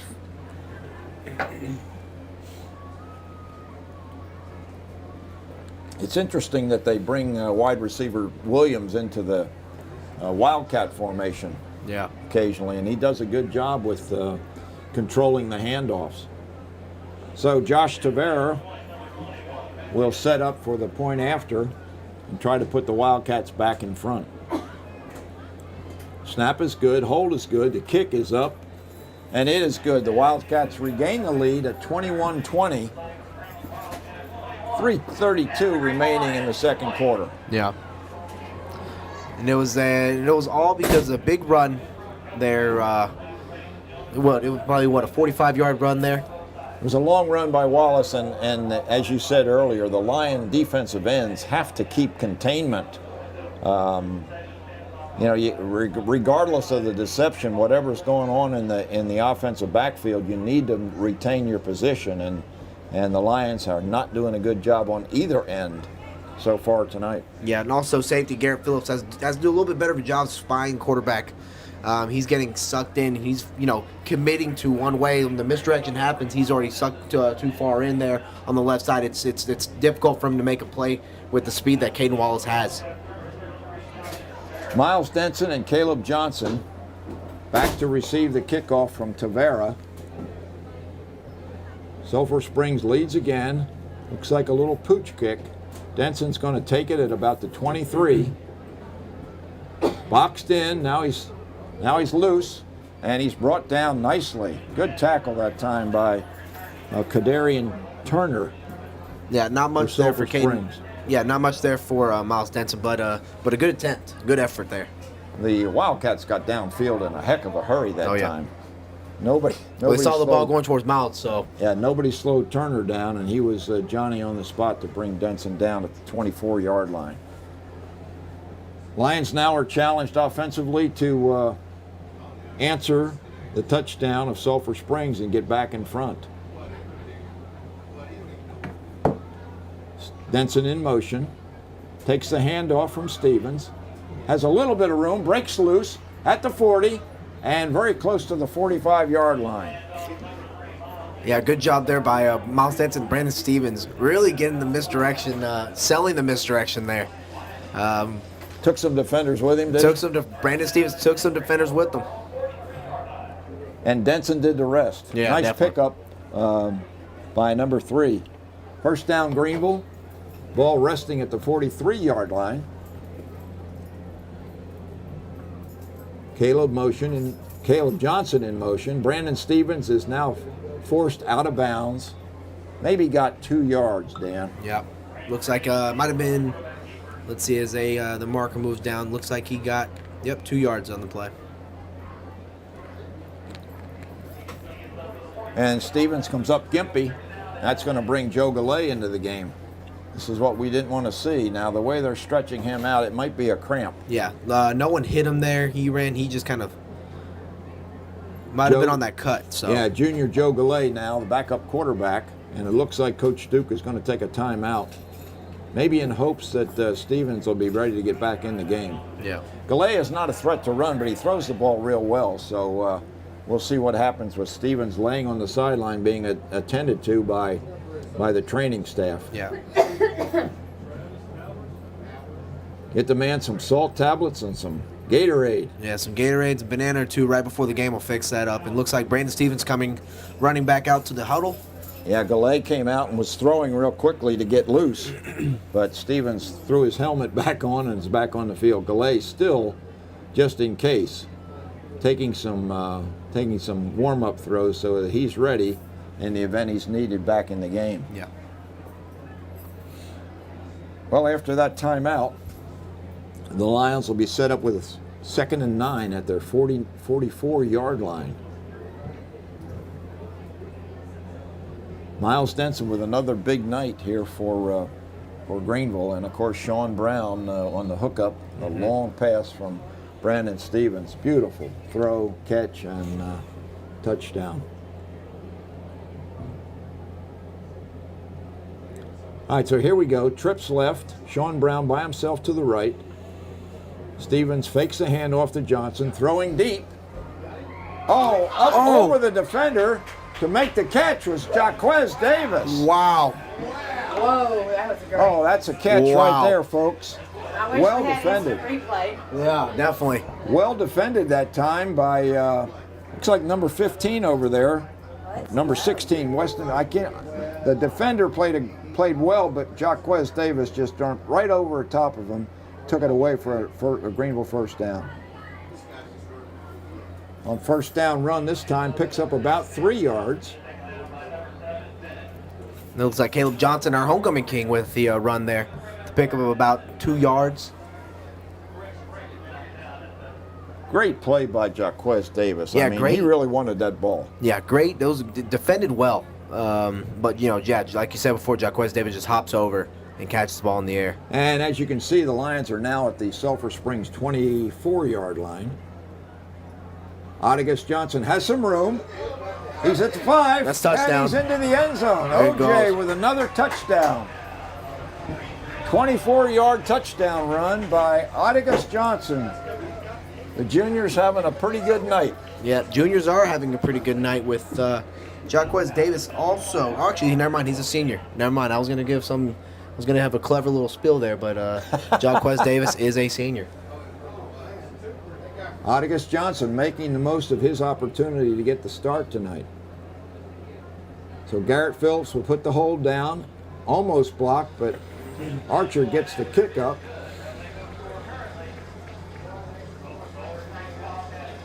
Check that. Might have been Elijah Wofford on the kick. Yeah. I was expecting it to be Archer O'Neill, but it might have been Wofford with the extra point. I didn't even know he was a kicker, and I may have miscalled it. Yeah, But anyway, the Lions have a 27-21 lead. That's the most important thing. Definitely. It's interesting how Kenton Anderson takes the ball out and sets it up for the kickoffs, and then he puts the tee down and throws the ball to Ibarra. Yeah, and sometimes Ibarra moves it over, shifts it a little bit to the left, like a foot or two. So it's a fun little thing they do there. X marks the spot for the kickoff. There's one at each 40-yard line. So Mitchell and I think it's Davis back at the 15-yard line. Here's the kick from Ibarra. It goes over Davis's head and once again just barely rolls into the end zone. Man, and so it always looks like that ball's right about to stop right on that 2-yard line, but it just takes one more bounce past that goal line. Yeah, a little bit lower on that kick, but Ibarra has a strong leg. Definitely has a strong leg, has good control over the kick as well. 27-21, 2 minutes and 9 seconds remaining here in the first half. Sulphur Springs starting their drive this time at the 25-yard line. Wallace gives off to the running back, and the running back is forward for about 4 yards.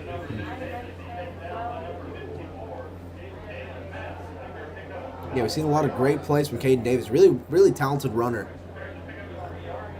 Yeah, he's a nice looking running back. Yeah, he's very talented, very shifty. He's very physical as well. Watch out for Matthew Mitchell. He's split out here to the left, wide. He's the jack of all trades for Sulphur Springs. 2nd and 7. Williams in motion. Fakes the handoff. Throws to his right. It's a bubble screen. Looks like it's going to be a first down.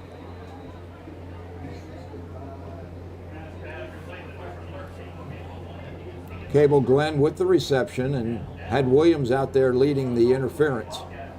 First down, Sulphur Springs, right at the 35-yard line. Yeah, it looks like Davian Wallace might have been on that tackle there. Davis with the handoff.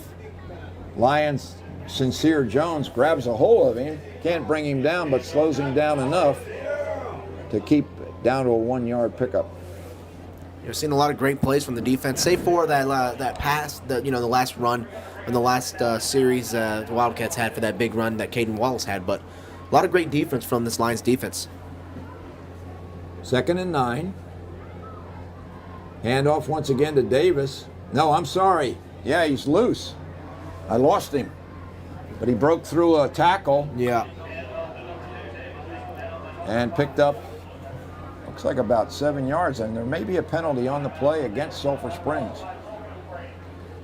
Yeah, looks like it was holding against Sulphur Springs.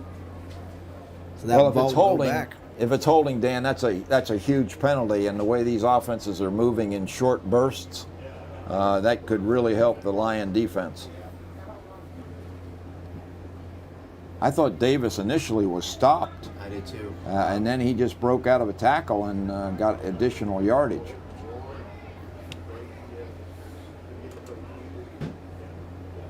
Let's see if there is a penalty on the play. I haven't seen any walk-off yet. And apparently they've picked up the flag. So that'll bring up a 3rd and 4. Ball resting at the 47-yard line. I'm sorry, 42-yard line of Sulphur Springs. Caden Wallace fakes and goes straight up the middle for good yardage. Nobody home, and Caden Wallace just takes advantage. Yeah. Good, 15-yard run by Caden Wallace again. Able to pick that ball up and just make a play with his legs. So those safeties need to, do a little bit better job of spying on him and making sure, keeping on him when he makes plays with his legs like that. But 34 seconds left down on the clock. Sulphur Springs takes a timeout. They have 2 remaining. Check that. They only have 1 remaining timeout. That might be a big factor, Dan. If the Lions can get a stop here and force Sulphur Springs to call that last timeout, they'll be in a better position to keep them out of the end zone. Oh, yeah. Wildcats have 43 yards to cover in 34 seconds, as Danny said. Need a big play from that Lion defense. Jaden Champion in there at one of the defensive tackles, joining Grigsby. Wallace fakes the handoff, drops back, looking deep. He's throwing long, and it's going to be intercepted. And Kenton Anderson wisely takes a knee in the end zone, and that takes care of that drive for Sulphur Springs. Overthrown ball by Caden Wallace and nicely picked off by Anderson. Wow. And Anderson is pumped. Oh, yeah, running down the sideline there. Michael Surface there, shoulder bumps his... Yeah, Grigsby and Surface real happy with that interception. Beautiful play by Ken Anderson there. Caden Wallace twice has overthrown his receiver, and Ken Anderson just takes advantage of it that time. But that's a big play because huge play. It keeps the Lions in front, provided nothing unforeseen happens. It also gives the Lions, with 24 seconds and 2 timeouts, you never know. Ball's resting at the 20-yard line after the touchback. We're going deep. And Brown is out there, and he's overthrown by Stevens. So both quarterbacks a little bit heavy with the arm. He threw that ball way down the field. Yeah, Stevens maybe a little excited down there. Sees Sean Brown double covered. And Wildcats expecting that, having a spy on, have that safety playing on, having that safety help. Dan, I'm not sure, but that might have been a 60-yard throw by Brandon Stevens. Yep, and then outthrew him maybe 4 or 5 yards there. Goodness gracious. 18 seconds remain. 2nd and 10. I would expect another pass, and I get a run, of course. Okay. That's Johnson, Otigus Johnson, with about a 6-yard pickup that should end the half. Well, they got timeouts. Coach Duke decides to take a timeout. He's going to take one more shot at the end zone, it looks like. We have one more timeout, Bob, or was that it? Was that the last one? We got one more. All right, so we got 2 shots now. Yeah, maybe. the incomplete pass, of course, stopped the clock, saved the timeout. Yep. 12 seconds remain after that run by Otigus Johnson. It'll be 3rd and 4 after the timeout. And let's see if Stevens airs it out again. He had Brown. Brown had his man beat. Brown had his man beat. He was just overthrown again, maybe 2 or 3 yards right in front of him, but he had both men beat. He was double covered and had both them beat. I'll tell you what, Brandon Stevens has some arm strength. He does. Wow. I'm going to say it's going to go to Caleb Johnson. I think Caleb Johnson's going to see a play. Let's see if number 10 can get deep. Of course, Jaquez Davis has pretty good foot speed over there and showed that he can catch the ball. Oh, yeah. Regardless of the defender, who looks like he's got about 6 inches of height advantage over there on that far side. Yep. All right, 3rd and 4. Brandon Stevens looking deep. Now he's under pressure. It's a flag on the play. Now he's just throwing all around. And he finally found Sean Brown. Run outside, Sean. Run outside. The clock will run out. And Sean Brown runs. There's a flag thrown down. Hold on. Brown gets up close to the midfield, and there's a penalty on the play, and let's see if the half can end with the penalty. If it's against the defense, it won't end. If it's against the offense, it will end.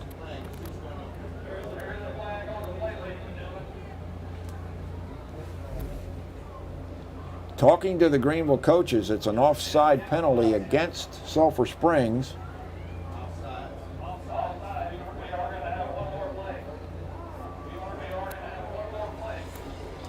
You know, as our... So you go back to the original line of scrimmage, which was at 26. You take the 5-yard penalty. That gives the Lions a first down, which is essentially meaningless. Yep. No time on the clock, but 1 play remaining. So Sean Brown's reception will not go into the books. Nice job of scrambling by Stevens and finding Sean Brown on this near sideline, and Brown did a good job evading a couple of tacklers for some additional yardage. Sean Brown is a super receiver. I'll tell you what, I am really impressed. All right, let's see if somebody can get loose. Long for Brandon Stevens. Clock 0-0-0. Stevens takes a snap. Looking deep. Rolling left. Another flag there thrown. He's loose now, and he's going to be bounced out of bounds, and the end of the half comes with the Lions getting a first down up to the 47-yard line, but there was a penalty against the Lions, so that play won't count either unless Sulphur Springs declines it, which they probably will. It makes no difference. The Lions are going to take a 27-21 lead into the locker room, and they will be receiving the second half kickoff. So now you'll have an opportunity to enjoy the Greenville High School Band and the Flaming Flashes while Danny and I take a break, and we'll see if we can get a hold of David Claiborne to bring you some first half statistics and a very entertaining first half of football. 27-21 the Lions lead. We'll be back in a few minutes.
We now present the Greenville Flaming Flashes and the Lion Pride Band.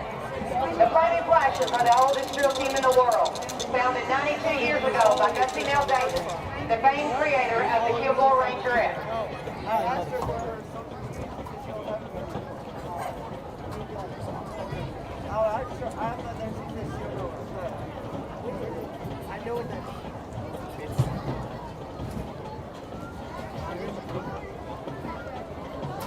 we proudly present the 2020-2000 Flaming Flashes. Banner carriers are Katiana Patterson and Diana Fiena. Officers are Major Angela Silvereo, daughter of Angel and Maria Silvereo. Major Maria Demas, daughter of Rhonda Casey. Major Stephanie Guerrero, daughter of Ruby Hernandez and Ramon Guerrero. And Colonel Ashlyn Vaughn, daughter of Daniel and Ashley Austin and the late Clarence Vaughn. Outstanding flashes of the week are Cassandra Perez, Alina Ogun, Ashley Allison, and Selena Sanchez. What are you gonna do? Get out, Meg. These things happen. You didn't play your cards right, Steve.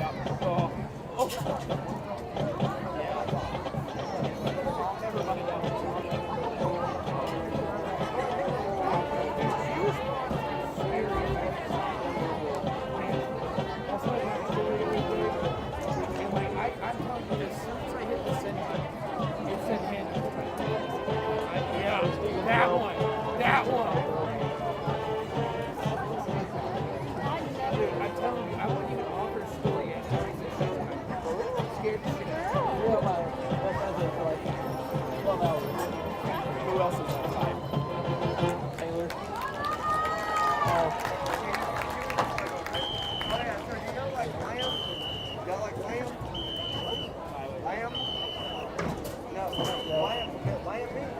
The Flashes have just entertained you with their traditional high kick and are now featured in a streamer. As the band plays, Ain't No Mountain High Enough.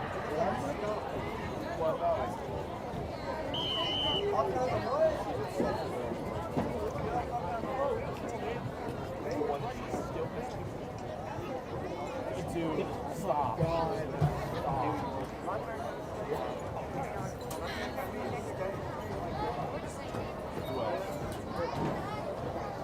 Wait, guys, wait for the funny one here.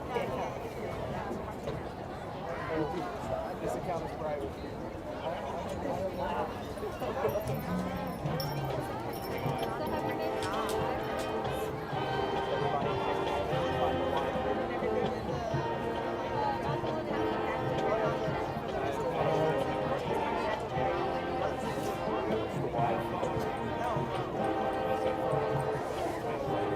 Wait, who just asked for a guy phrase?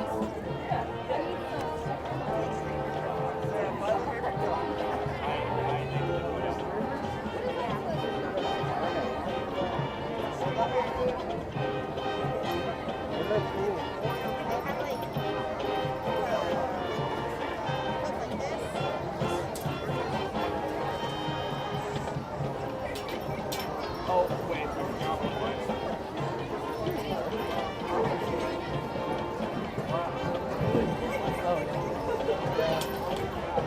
Wait for it, wait for it, wait for it.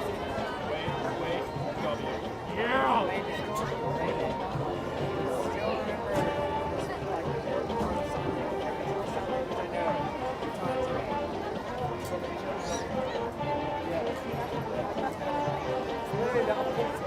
So random.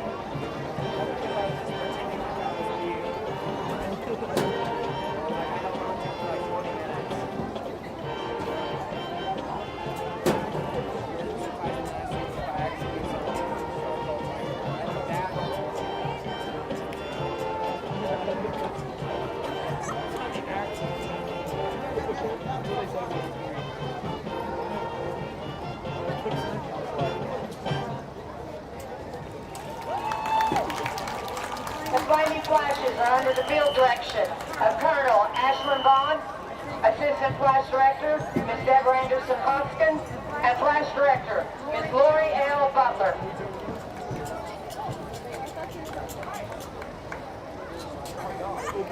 Good evening and welcome to the Lion Pride Band's portion of tonight's halftime. The Greenville Independent School District is very proud to present the 2020 edition of the Lion Pride Band from Greenville High School in a performance of pride. Tonight, our award-winning band will perform their 2020 UIL contest show, Dream On. The band will perform their competition show with the music, Eleanor Rigby, with David McCarthy as the trumpet soloist, and Caitlin Wofford as the color guard soloist. House of the Rising Sun, Ben Ives plays as trumpet soloist, and Dream On. All right, this is Bob Muty back here at TA Cotton Ford Stadium at halftime. Drum majors for the band are Tobias We get Larry Ochoa, Rebecca to turn down that and crowd Sidney mic. Sadler. We've got David Claiborne here with some first half stats. What do you got for us, David? Well, here's an interesting statistic that shows you how much speed Greenville Lions have. Both teams are 4 of 10 passing. Okay? Silver Springs has 28 yards passing. Greenville Lions have 171. That's the speed factor. You know, Sean Brown's had a super game already. 2 catches, 117 yards. And Brandon, you know, of course, he's 4 of 10, 171. Been some big completions. Big thing for Silver Springs that, you know, 28 yards passing, but they've run for 244. Lions are going to have to work on that. Greenville, Miles Denson, that touchdown run was a work of art.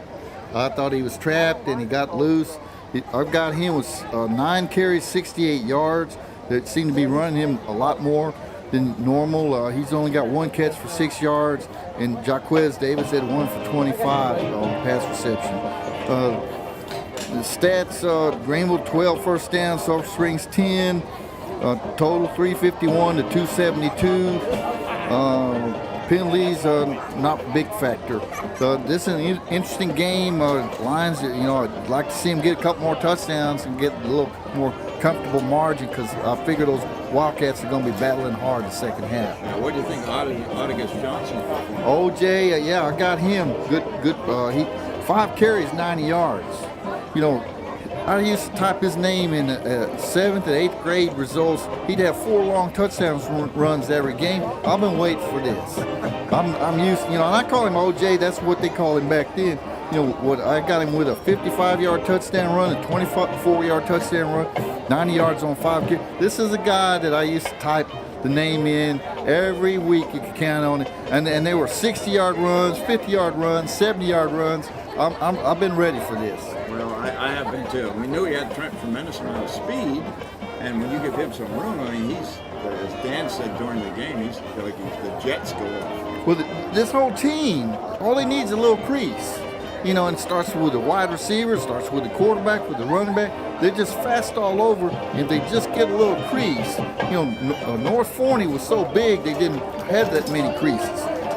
Sulphur Springs, there's just a little gap in there, and that's all they need. They get through that gap, and they're gone. See you. Got a question for you. Sure. How far did Brandon Stevens throw that long pass there before the end of the half? How far was that pass that was overthrown? I didn't track it, but, you know, he's got an arm. We know that.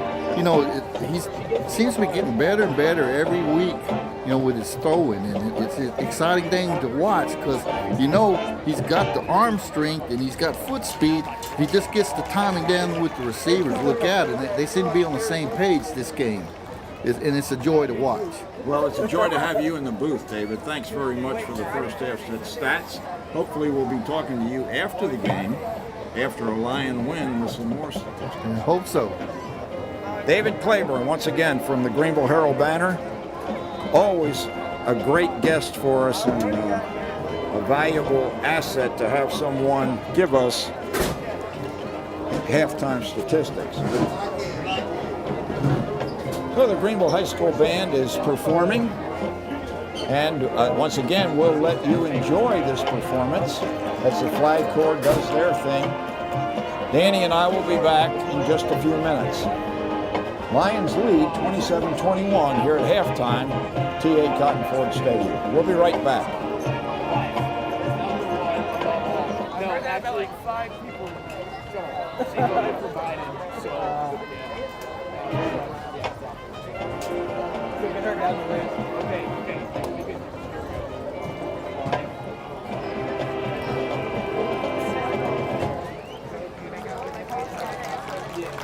Yep.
Bob Muty alongside Danny Hernandez back here in the booth at TA Cotton Ford Stadium as the Lions come out of the field house and get ready to run through the tunnel to begin the second half of tonight's game against Sulphur Springs. They lead the Wildcats by a score of 27-21. Both teams on the field at differing end zones. And the Lions really need to make a statement as they'll get the ball to begin the second half, and it's critical in my mind, Dan, that they go down and get some points on the board. Yeah, like Dave was saying during his guest appearance there, we'd like to see the Greenville Lions running out of their tunnel. We'd like to see some Greenville Lions get a couple stops and get a comfortable gap, a score gap, because like he said, the Wildcats are going to come back fighting back hard in this second half. Well, they're obviously moving the ball pretty smartly down the field. 200 and some yards of rushing. My goodness, most of that was between the Davis guys, Caden Davis at his running back, and of course, Caden Wallace. My goodness, ton of yardage for the quarterback. But Lions have some offense of their own, and hopefully they'll display it here to begin the third quarter. Yeah, Bob, but before we get into the game, real quick, while we are waiting for our Greenville Lions out there to line up for the kickoff, or to receive the kickoff, actually, let's get to some scores, some halftime scores here around the area. Forney's won against Ennis. Forney's losing 14-0 against Ennis at halftime. Royce City and Crandall facing off today. The winner of this game will be playing the winner of Royce City and Crandall. Looks like we're gonna whoever wins this game is gonna be playing Royce City. Royce City is up 35-8 over in Crandall. North Forney and Corsicana are going out there still 0-0, and Quinlan Ford down in 4A Division II. Quinlan Ford is losing to Godley 27-6. Yeah, that's going to be a tough row to hoe for the Panthers for sure. Yeah. All right, we're about ready for the kickoff here. Josh Tavera from Sulphur Springs will do the honors. Miles Denson and Caleb Johnson, and it's a fake that time. It's not. It's taken by Caleb Johnson at the 30. Now he's backtracking at the 40. He's got a little bit of room down the right sideline. He gets beyond midfield. Nice job by Caleb Johnson, the king. The king, the Caleb Johnson crowned today, homecoming king. Great run there. That was probably looks like he caught it at the 30. Looked like maybe a 30-yard run there. But yeah, great run. He's getting in front of it, or getting behind his blockers, using them to get him a little bit extra yards as he's running down the hash. Yeah, good start for the Lions here in the second half. Ball spotted at the Sulphur Springs 41-yard line after that 30-yard return by Caleb Johnson. Denson and Johnson in the backfield. Handoff to Denson around the left side. Cuts it back. Now he's brought down at the 37-yard line. Short gain. The way that Miles Denson slips between two defenders is just, it's really amazing how he just seems to just squeeze through so quickly. Yeah, David used the term crease. There you go. That's exactly about all. It's about all he needs. Second, and we'll call it 7. Zy Tyson checks into the game for the Lions. At a wide receiver. Otigus Johnson behind Stevens. I'm sorry, that's Denson again. Denson is out of bounds on the far side, close to first down yardage. Yeah, it looks like he was short maybe a yard. So we can call it 3rd and inches, 3rd and 1. OJ back in the game. Oh, it looks like they marked him 2 yards behind. 3rd and 2. Probably 4-down territory, Dan, but I'd be more comfortable if they get the first down right here. For sure. Otigus Johnson in the backfield with Brandon Stevens. Ball resting at the 34-yard line. Looking downfield is Stevens, and he throws low, intended for Sean Brown, so that'll bring up a 4th down. Yeah, that was threw off his back leg there. He was trying really, really hard to sell the run outside, and Sean Brown just got between 2 players, and he may have saw it last minute and just tried to make something happen. Yeah, he might have been better off setting his feet there, but he might have been under too much pressure. Yep. 4th down for the Lions now with the same 2 yards to go. Big play for both teams here with 10:54 remaining in the 3rd quarter. Stevens takes it. He's going to keep it. And he's across the 30-yard line and beyond the sticks for 1st down. Brandon Stevens with the conversion. Yeah, and a great block there by his line, leading the way. Yeah, Looks the like- right side that time. That's Caleb Leha and Daniel Bueno Yep. opening a big hole for Stevens, and he followed OJ through the hole. Oh, yeah. Big conversion for the Lions as they keep the ball rolling. 24-yard line is the spot of the ball for the Greenville Lions. Trying to put a statement on the second half here. Rodriguez Johnson has the left side. He's down to the 20, 15. He's got a 1st down inside the 15-yard line.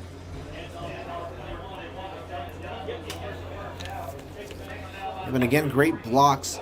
Looks like that was just there with the lead block for Rodriguez on the outside there, and his great block there by him to lead him for that 1st down and something. Yeah, the junior Greg Just over there with A-Rod on the left side that time, and they open a huge hole around the corner for OJ.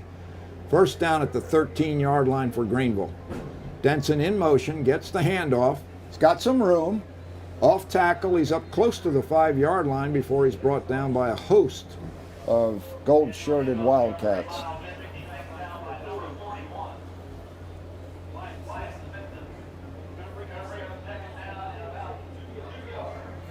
There you heard it. 2nd down and 2 yards there for the Lions here as they set up. Yeah, 2nd and long 2 now. Denson in the slot. Rodriguez Johnson next to Brandon Stevens. Stevens keeps it. He's got some room. And he's Touchdown. into the end zone, standing up. Brandon Stevens with a 5-yard touchdown run. And that's going to make it 33-21 in favor of the Lions. Just a great job by the Greenville Lions offense, opening these holes up, opening these running lanes for Denson and Steven, and these lead blocks there for to lead them both into the end zone. Yeah, no question. The Greenville offensive line has been motivated to really move some people around. Archer O'Neal with the extra point attempt now. It's a high snap, and once again the kick is blocked, picked up by O'Neal, or actually Garrett Phillips, and he's tackled at the 7-yard line. So the unsuccessful attempt leaves the Lions with a 12-point lead, 33-21, and I hope those 2 blocked PATs don't come back to haunt the Lions. Yeah, usually, like you said before, those 1 point, those missed field goals really come back to bite you in the butt later on in the game when you're in a tight squeeze, a 1 score, one touchdown and field goal, when you're leading or behind by that. So they can come back to bite you if you're not careful. Extra points. 2 of them missed tonight. Actually, 2 of them blocked, so you can't put all that on Archer O'Neal. It's pretty much a matter of the guys up front protecting better for the kicker. All right, so with 9:25 remaining in the 3rd quarter, the Lions have upped their lead to 33-21. Andrew Ibarra, the sophomore place kicker, about ready to kick off. Mitchell and Davis deep for the Wildcats. And the kick once again goes into the end zone in the air. So Ibarra getting stronger as the game goes on. Yeah, he's got a good leg on him before, like we were saying, and yeah, he can really boot that thing. Well, Ibarra is a big guy. I mean, he's a defensive tackle. Yeah. And I don't know what his size is, but because they don't give us sizes in the programs, and it's one of the things I really miss. But he's got to be about 6'3", and I'm guessing about 230 pounds. Yeah. All right, so here's the Caden Davis with a handoff from Caden Wallace, and he's up to the 35-yard line, 30 for a 5-yard gain. Quickly to the line of scrimmage are the Wildcats. No huddles tonight for either team. They're kind of huddles a thing of the past, Danny. Yeah, we're seeing less huddles as the NFL, college, and everywhere they progress. Handoff once again to Davis, and he moves forward for close to 5 yards once again.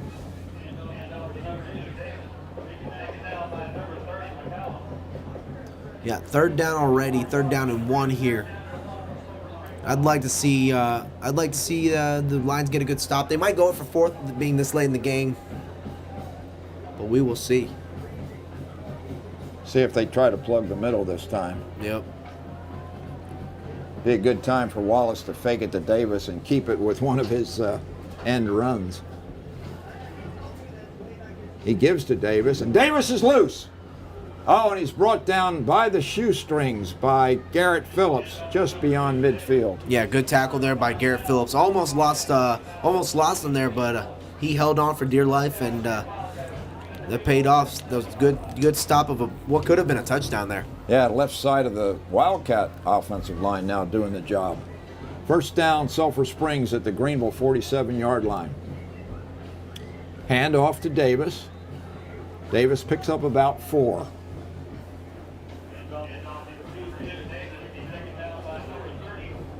Jaden Champion replaces Sincere Jones at one of the defensive tackles to try to stop up that run. We'll call it 2nd and 7 for Sulphur Springs. Ball resting at the 44-yard line of Greenville. Fakes the handoff, finds an open receiver, that's Williams.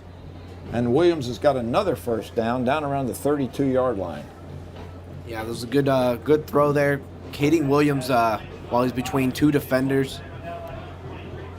That was That was the 11th pass from Caden Wallace. 5 of 11. Yeah, he's 5 for 11 now.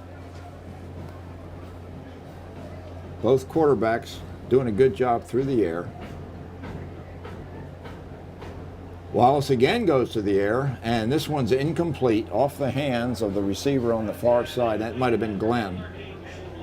Now Mitchell.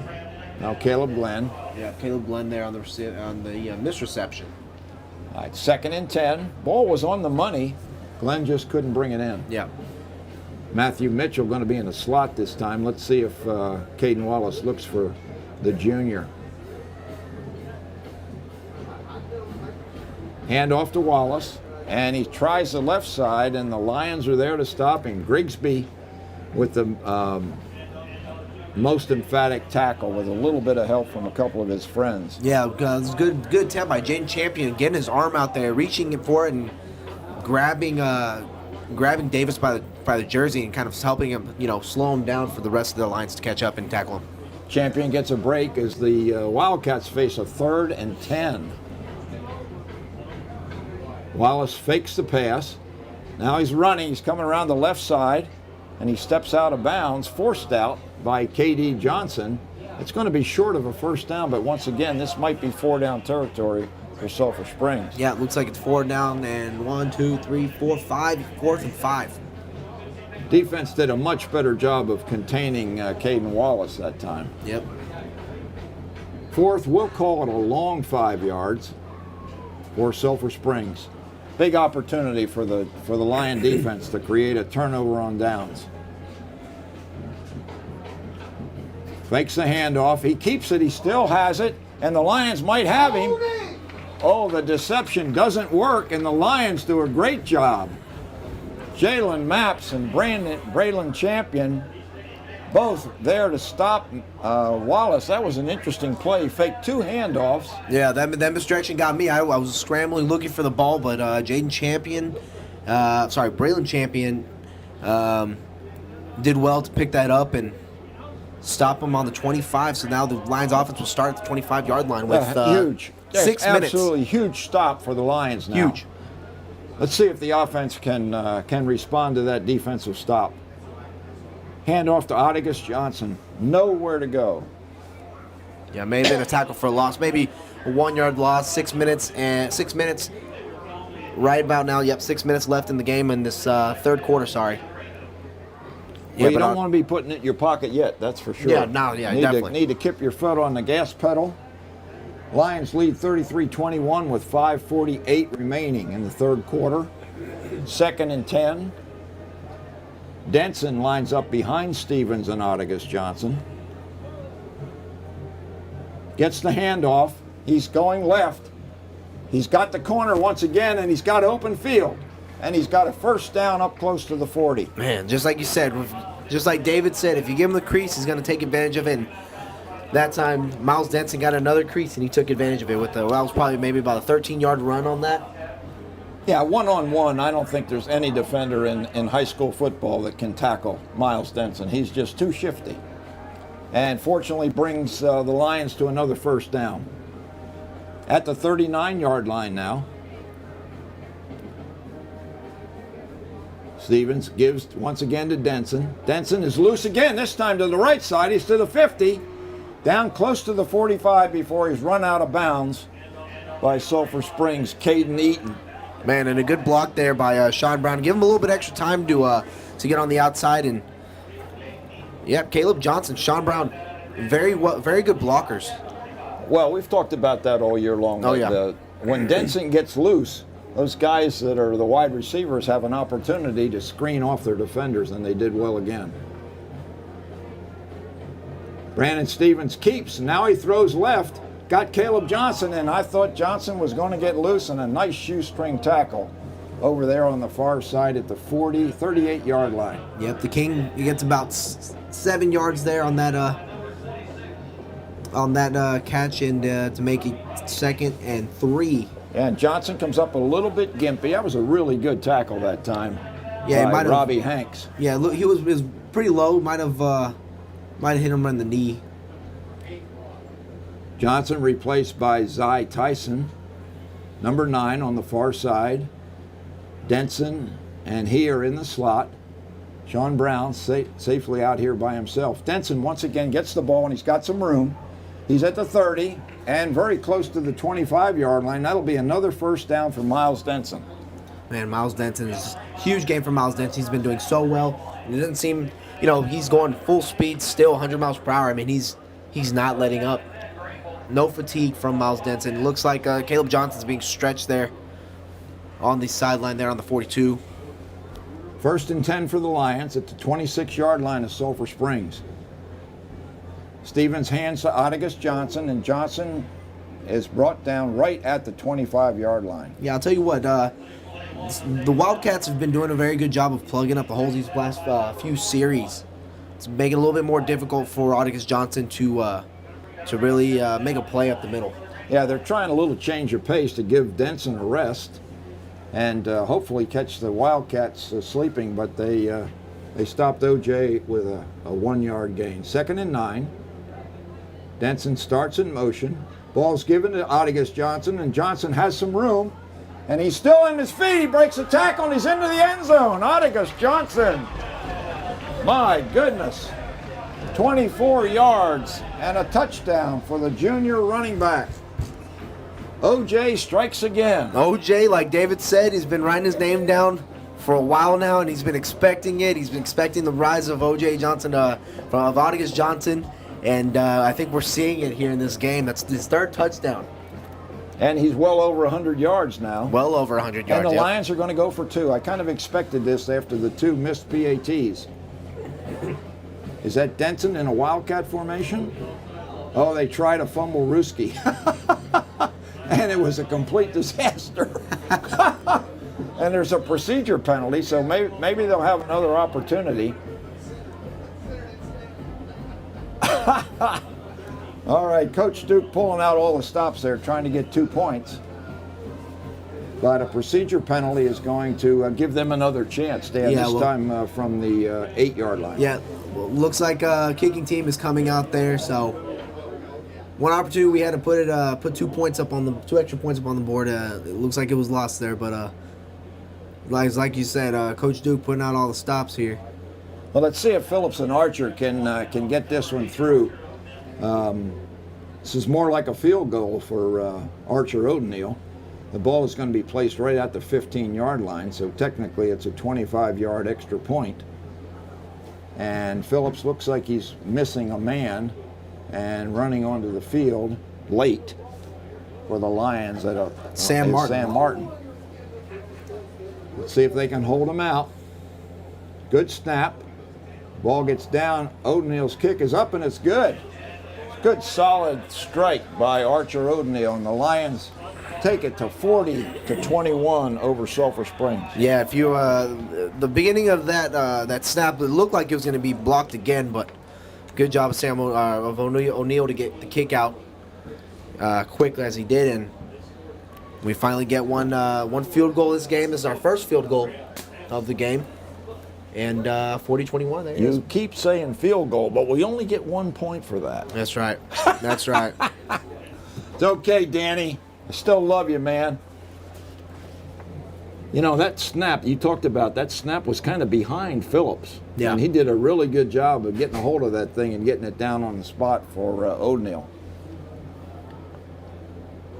3:46 remaining in the third quarter. The Lions have upped the lead to 19 points. Forget about those extra or missed PATs. We're just going to roll up some scores, Dan. What do you think? Yeah, I love that plan.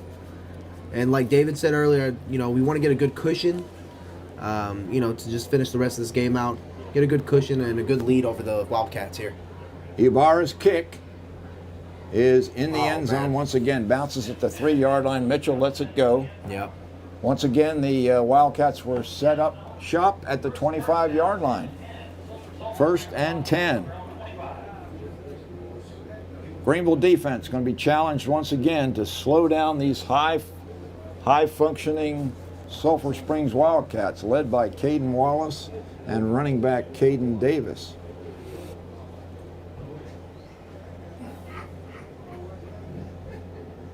Wallace takes a snap, hands to Davis, and Davis is forward for about 5 yards before he's brought down by Davian Wallace.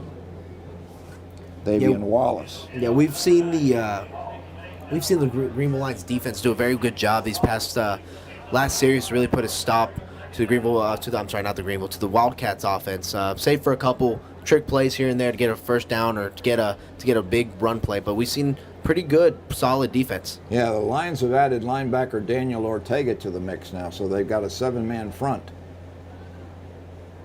Wallace has a keeper now, and he's out of bounds, and he probably has a first down close to the 40-yard line. Holds the ball out in his right hand as Patrick Mahomes does to try to extend the play. Yeah. As he steps out of bounds. Yeah. That'll be a first down for Sulphur Springs. Clock moving now, starting at 3:07.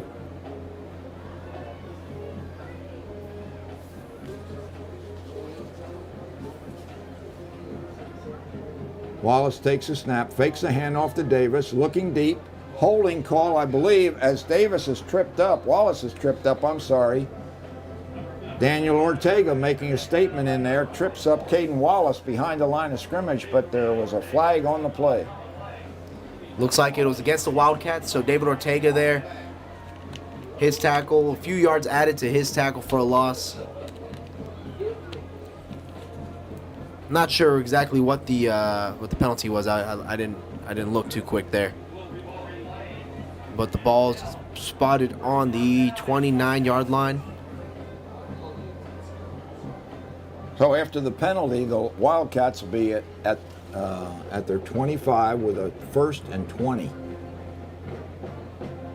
David Ortega making a statement defensively for the Lions. He's had several good plays. Quick pass out to Williams.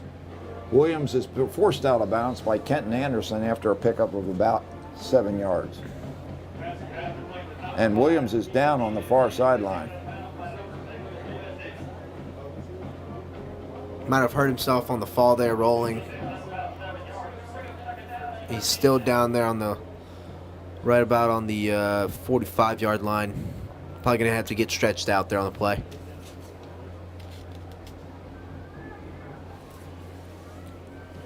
Second and 13. Fakes the handoff. Finds an open receiver for a first down. Man. Good throw, good catch. Matthew Sherman on the reception up at midfield. The Wildcats convert after having a 1st and 20. Yeah, Caden Wallace does a very good job of finding these open men, right, in the midst of a bunch of traffic there. Offense still rolling for Sulphur Springs. 1st and 10 at midfield. Handoff to Davis. Point of attack is jammed up, and Deshaun Grigsby ends up a hold of Caden Davis. I'm sorry, that's our J.J. Hall. and brings Hall down for a loss of yardage, and there's a stoppage of play.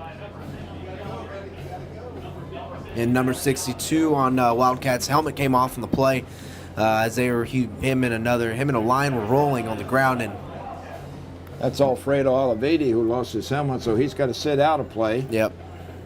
Result of the play was a loss of 1, so it's 2nd and 11. Lions need to get a little pressure on Wallace, the passer. John Hill in the game at right end for Maps. Man in motion.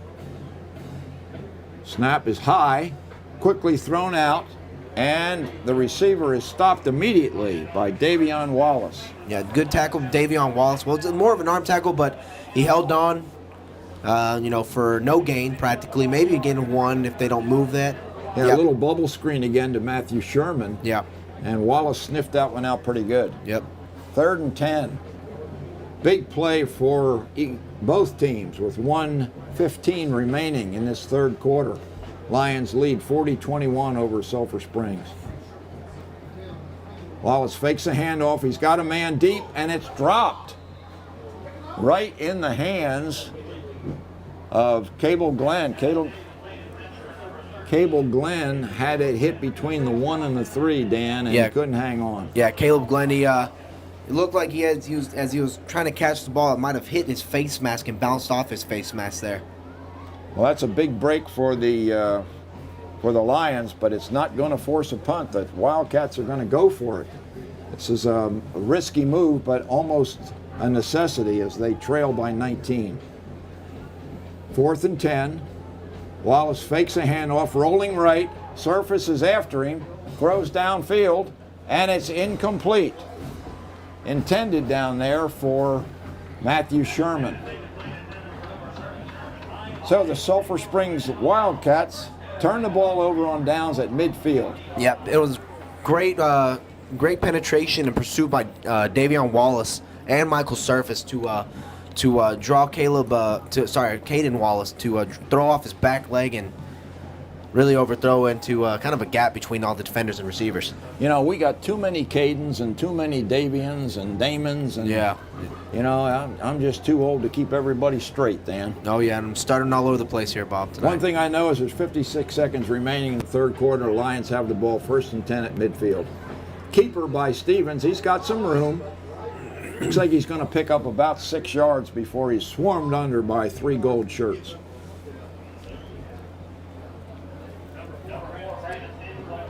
Brandon Stevens is finding a little bit more room tonight on his keepers, Dan. Yeah, he's using his blockers really well, having them lead him and, at the last minute turning loose and trying to make a couple more, shifts before he's tackled. And we got Portillo lined up in the tight end formation. Extra blockers. Ball's handed off. Miles Denson, and Denson moves forward beyond first down yardage. Yeah, it was a good tackle by Dominique Sims there. Tackling and assuring the only way you can to get Miles Denson on the ground is to wrap up both those legs. He can't make a move and he can't shift around if both of his legs are caught up. So that was a good tackle by Dominique Sims to stop Miles Denson. And 10 seconds, the clock is running, and that's going to run out the third quarter. The Lions will have the ball with a first down when play resumes at the beginning of the fourth quarter. Danny and I are going to take a break to rest our vocal cords. We'll be right back in about 30 seconds.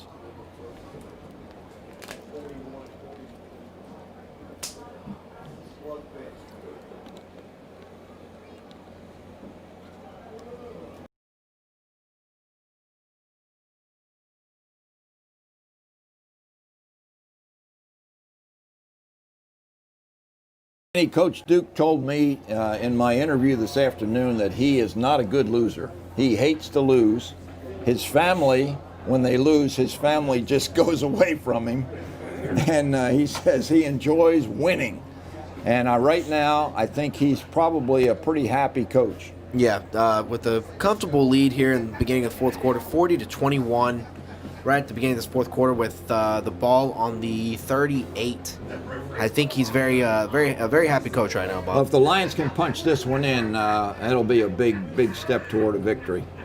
Stevens with the keeper, off right side, still going, spins away from the tackle, still loose, and he takes a hard hit down at the 30-yard line.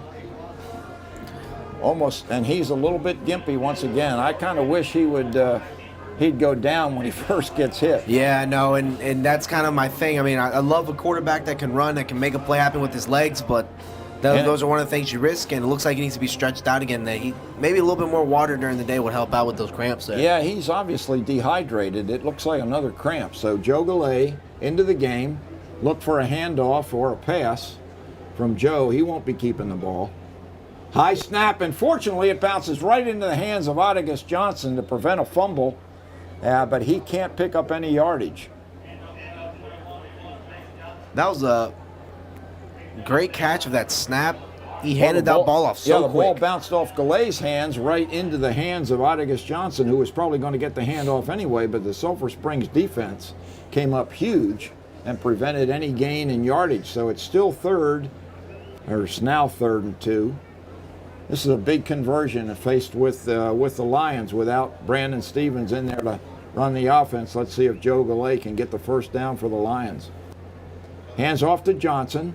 Johnson pushes forward, is still going, and he carries a group of Sulphur Springs defenders down the field with the help of Daniel Bueno. Yep, the chain's moving down, so that is a first down. That is huge. What a great block in there by number 62, Bueno, for the Lions. Yep, Brandon Stevens runs back in the game. And look, we are seeing the June bug out now in the fourth quarter, 10 minutes and 21 seconds left. The June bug is in. Yeah, Hugh Pitts makes his first appearance, spelling Otagus Johnson at the running back position. Denson split right in the slot. Hands to Pitts. Pitts is busting forward. He's down to the 25-yard line.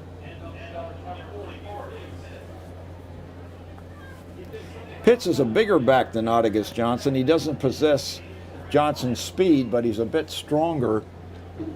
Carries on those defenders inside down. runs. Yeah, carries defenders, yard after yard. Very physical, not afraid of, hit a linebacker straight in the mouth, and he's done very well this season. Lions trying to eat up a lot of clock with the run game. Handoff this time to Denson, and Denson scoots to the left. Jitterbugs still going. He's down inside the 20-yard line before 3 or 4 Sulphur Springs Wildcats have to surround him. He's crazy. That was a gain of about 5 yards there, so 3rd and 2. At the long 2, as you would say, Bob. 3rd and a long 2. Better than a 3rd and a 12. Yeah, definitely.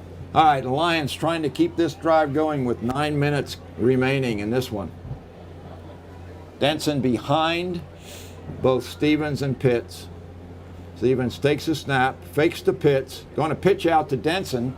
Denson's got the corner. He's down to the 5-10. He's into the end zone for a touchdown. Once again, some good downfield blocking that time by Sean Brown. And Miles Denson goes into the end zone standing up for yet another Lion touchdown. 46-21, the Lions lead. Miles Denson putting on another show for the Greenville Lions. The kid can flat play. Yeah, that was about a 20-yard run there into the end zone. Miles Denson, once you give him a crease, he'll take advantage of it. And this kick was in. It was high, but it was in. Not pretty. Once again, Garrett Phillips does a good job with a low snap. And Archer O'Neal hits the old pop-up, and it just crosses the crossbar and results in an extra point and a 47-21 lead for the Lions. 8:47 remaining. I'm not going to say it's an insurmountable lead, but the Wildcats certainly have their work cut out for them. Yeah, definitely. The Wildcats do have their work cut out for them. I'd say it's a good cushion there. It's a soft cushion there for a lead, and 47-21 with 8 minutes and 47 seconds left in the fourth quarter. Again, the winner of this game is assured a playoff spot in the 5A Division II playoffs. Well, it's a 4-possession lead, 26 points. That requires four scores by Sulphur Springs to try to even it up. Very important game, like I said before. Playoff spot is assured to the victor of this game. And as the kickoff goes off, Ibarra's kick shorter this time. Taken by Mitchell at the 25, and he's up beyond the 30 before he's met by a Pride of Lions. So as this game goes on, I'll check in on the score here for the Royce City and Crandall score. I'm sure Royce City still have a big lead over Crandall, but it looks like if this game continues this way, the Greenville Lions will be playing Royce City here next week. Well, Caden Wallace is going to try to bring back the Wildcats now. They're down 26 points right now, as the Lions have put up 47, most of them here in the second half. Caden Wallace hands to Caden Davis, going around the left side, and the Lions have sniffed him out, and they're doing a much better job on the 5'9", 190-pound running back for Sulphur Springs. They kind of figured out how to kind of stop him. They're using a gang tackle approach with 3 or 4 guys around Davis every time he gets the ball. Yeah, and that's really the way, because one-on-one, he's a lot like Miles Denson. He's a more physical and bigger running back. He'll run you over and he can bounce out straight off you. 2nd and 8. Wallace fakes the pass and tries to take it upfield, up the middle. Now he breaks outside, gets up close to the sticks for what could be a Sulphur Springs first down. All right, so score between Crandall and Royce City. Royce City is winning 35 to 8. 35 to 8. So Crandall is losing. More than likely we will be playing Royce City here next week. And not a big surprise there, as Crandall barely beat Forney, and Royce City really hammered Forney last week. Hand off to Caden Davis, and he is thrown for a 2-yard loss. Damian Wallace in, and maybe with Grigsby. Nice defensive play by the Greenville defensive line and linebackers, and that brings up a 4th and 3 for the Wildcats. Yep, Jaden Champion coming out, getting a break from big stops. He's had a heck of a game tonight. The short, stocky defensive tackle. 4th and 3 from the 40-yard line. Handoff. This time it might have been J.J. Hall. Now, once again, that's Caden Davis, and he moves forward for first down yardage. Wildcat offense keeps their drive alive. 1st and 10 at the 44. 7:19 remaining, the clock running. Wallace fakes to Davis. Going to throw deep. Throws off his back foot, but he has a man down there who's well covered, and it's incomplete. Flag was thrown there by the referee out. Gave a holding motion. It might be a pass interference out there. That was Kadarian Johnson on the coverage, and he was right with the Sulphur Springs receiver. I think that might have been Matthew Mitchell. And it's a pass interference call against the Lions. That'll give the Wildcats a first down at the Lion 41.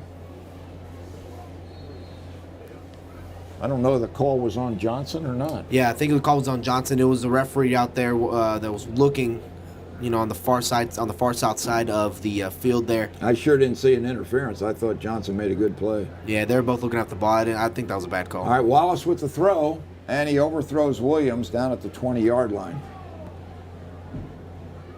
Clock stops, however, on the incomplete pass, so no harm done for the Wildcats. Pretty good coverage that time by Kenton Anderson on C.J. Williams. 2nd and 10. Wildcat offense scrambling now, trying to put points on the board quickly. Trips right. Wallace hands to Davis this time, and Davis is caught at the line of scrimmage and moves forward in the arms of McCallum for about 5 yards. Check that. That's John Carlos Belton on the tackle. Yeah, and the Lions defense is doing a great job of stopping Davis. It's a lot different looks than we're seeing here than the beginning of the game. Davis really making some big plays, opening big runs in the beginning, and now we're putting a good stop to him. I don't think Sulphur Springs can afford too many more runs. And Wallace throws to Williams. He's complete now. and he shoestring tackled down at the 15-yard line. Good throw by Wallace, nice reception by Williams. That's a tackle by Krishan Guster. Yep, and Jane Champion coming out to replace Deshaun Grigsby.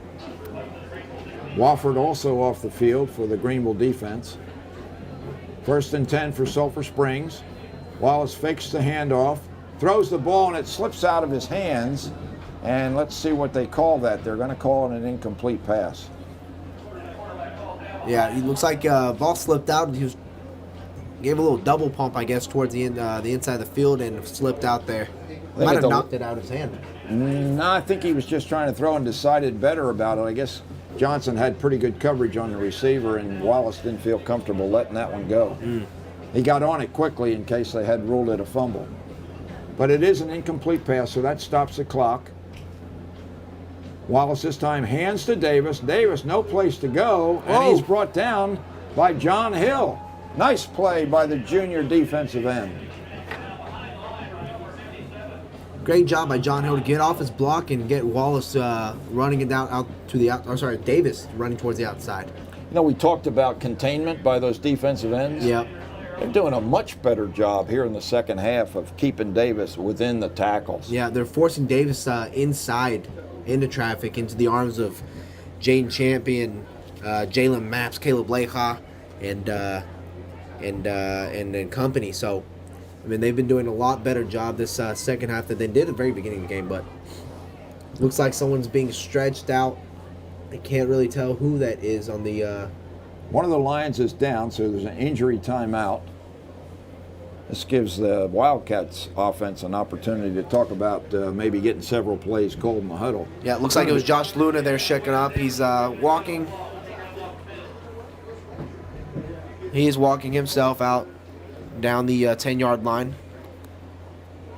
Looks like he's in a little bit of discomfort, but at least he's up and walking off the field. Yep. Senior Josh Luna, the safety, kind of holding his hamstring there, Dan. Yeah, these guys might need to be stretched out a little bit. We've seen a couple players come down go down for cramps, but 3rd and 15 for Sulphur Springs. Faked handoff, rolling right is Caden Wallace. He finds his receiver. It's Williams for the reception down at the 13-yard line. Not going to be enough for a first down, so it'll be 4th down, and we'll call it 8. 4th and 8 for Sulphur Springs. Ball resting at the 13-yard line of Greenville. Caden Wallace with 5:15 remaining in this game. Takes a snap, fakes to Davis, rolling right, and he's in trouble, and he's brought down by David Ortega and John Carlos Belton with a little help from Michael Surface. yeah. Another great stop by the Greenville Lions defense. That's about the 3rd stop in a row there. Keep the score. They've kept the Wildcats at 21 for a good amount of time now. Yep. The Wildcats have not struck pay dirt here in the second half. Definitely. So a turnover on downs created by the Lion defense. Ball resting at the 15-yard line with 5:06 remaining, and I'm feeling pretty good about this one, Danny. Yeah, I'm feeling pretty good with 47-21, 5 minutes left in the game. Feeling very good, and I'm sure Coach Duke is feeling very happy too. Yeah, he feels good enough to bring Joe Galley in and rest Brandon Stevens for the rest of the game.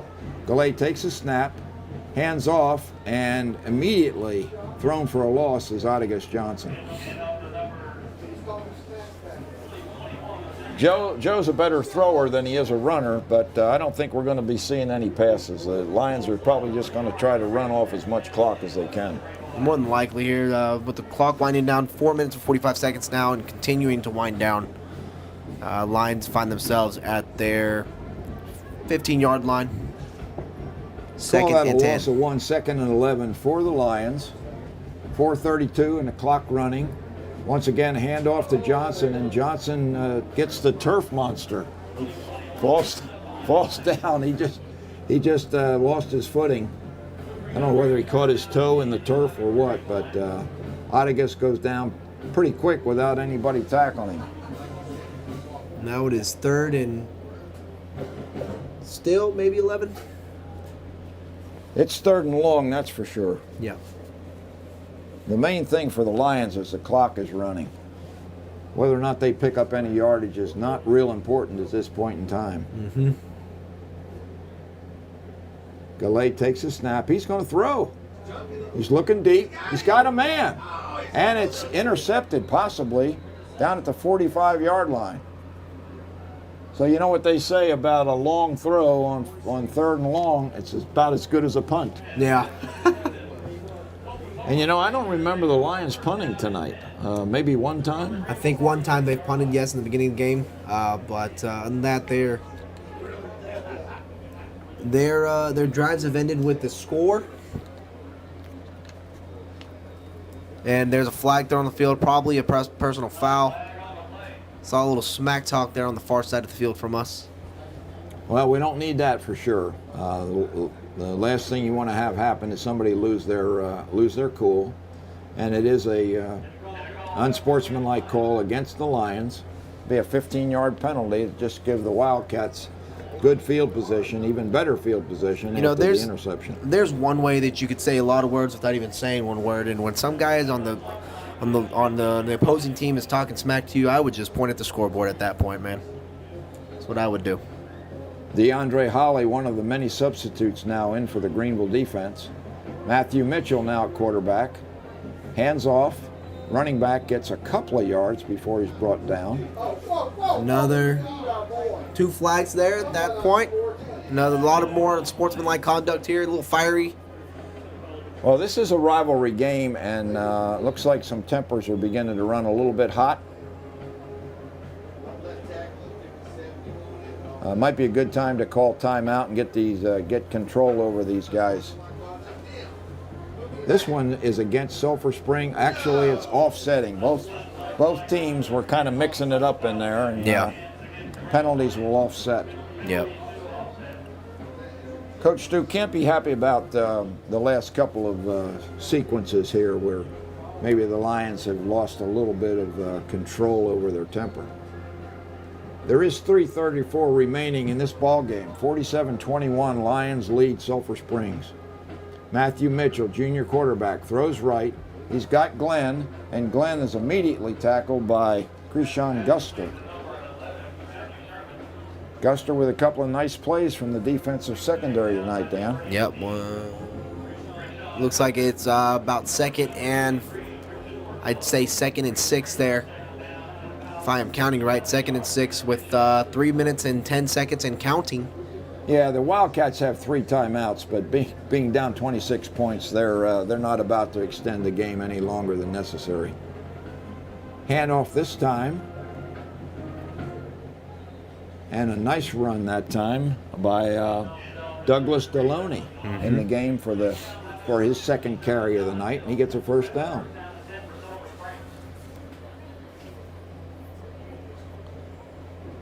.248 and counting. 47-21, the Lions lead, and about to secure a berth in the playoffs. Matthew Mitchell fakes a handoff. He's got some room around the left side, chased by McCallum, and met at the 15-yard line. McCallum got a little help over there. Yeah, I got a little help, and whoever that help was picked him up, and they threw him down there. So, we continue to see a lot of fire still in this Greenville Lions defense, even though they're up, a good amount of scores. They're still coming back. They're still coming at them hard. See Jackson Cathy back there at the safety position. He might have been involved in that tackle. Now he moves up to cover the H-back. Mitchell hands off.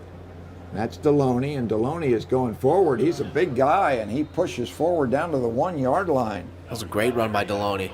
Douglas Deloney, he's a junior, but he looks to be packing some pounds. Yeah, these Sulphur Spring Wildcats have good running backs behind them. They're the same build. They run the same way. I mean, they're very, very talented guys. Deloney gets the handoff again. He's met by the Lions, but I think he's pushed into the end zone for a touchdown for the Sulphur Springs Wildcats.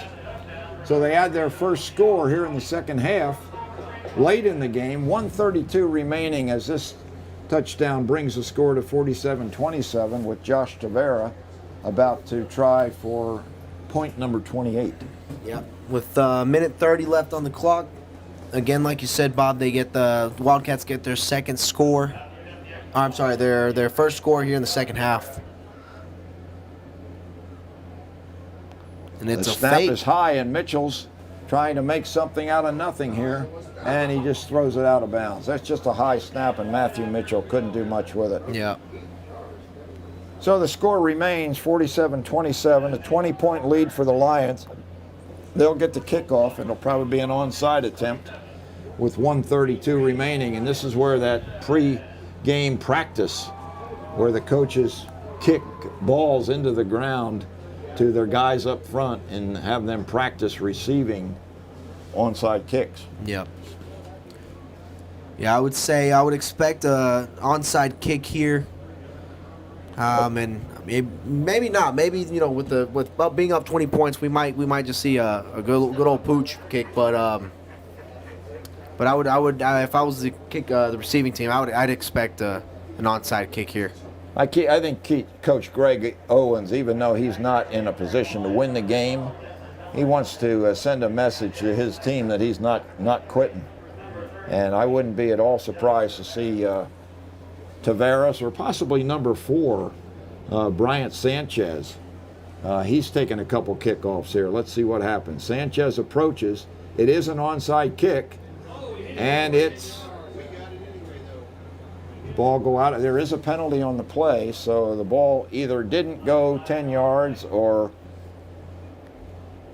wasn't touched by anyone and just went out of bounds, in which case it'll be a 5-yard penalty against Sulphur Springs. Good try by Sanchez. Yeah, it was a very good try, good kick. And if it didn't roll 5 yards, it was a good attempt. It's going to be a 5-yard penalty against Sulphur Springs for a kick out of bounds. So the Lions will take over at the 45-yard line, and I would expect the victory formation from Joe Gallet. We'll see if he comes up under center and just takes a knee. Surprisingly, he is not doing that. K.D. Johnson split wide left. And Galet's going to keep it. He's just running to kill the clock. He's thrown down for a loss of 2. Joe's not got a whole lot of meat on his bones, and he goes down pretty easy. Yeah, definitely not. But like you said, he's just running to get the clock running, and they're probably going to go. They might go one more snap where they have a run play, or they might just go straight into victory formation as the clock winds down now to about 1 minute, and they are still in a huddle. And might get one more playoff before they get into victory formation. And this is a big win for Coach Darren Duke. Handoff this time by Gallet to Otis Johnson, and Johnson is thrown down nicely by J.J. Hall. Stays in bounds, though, and the clock keeps running. 30 seconds on the play clock, 35 seconds on the game clock. So 2 more plays, and this one's over. Yeah. Lions moving backwards, but they don't particularly care. Yeah. With about 15 seconds about to run on the clock, they go into victory Gallet formation. just takes a knee, so his stats take a hit. What a 6-yard loss. But again, and the Lions are celebrating. Coach Darren Duke, I think somebody got a bath. Yeah, Josh Lunaport gave him a Gatorade bath Duke there. gets a bump from Miles Denson, and the Greenville Lions are having some fun. Running. We'll probably see a couple of backflips. I hope nobody gets hurt during the celebration. Again, to remind the folks, the Greenville Lions are headed to the playoffs. With this victory over the Sulphur Spring Wildcats, they are going to be headed to the playoffs and playing the Royce City Bulldogs, right? Bulldogs next week. And you folks at home get to enjoy this celebration as you can see it. Typically on a radio broadcast, which I'm familiar with for many years of doing games with Rich Renault and Cecil Taylor. This is a little bit different, whereas you can see the excitement on this Greenville team, as they're actually shaking hands, not air shakes tonight. They're real handshakes. So the guys are not social distancing, and hopefully that's not going to cause any problems down the road. Greenville Lions, though, with an impressive performance here in the second half, Dan. Yeah, Miles Denson with a huge game. I mean, practically every time he touched the ball, he made a big play out of it. And a huge game from Miles Denson, huge game from Sean Brown, O.J. Johnson, Brandon Stevens leading the team, and the offensive line creating these lanes, creating these gaps and holes for Miles Denson and company to run through, and creating the time for Brandon Stevens to throw the ball to Sean Brown, and just a heck of a game from, all cylinders are firing off full potential here this tonight.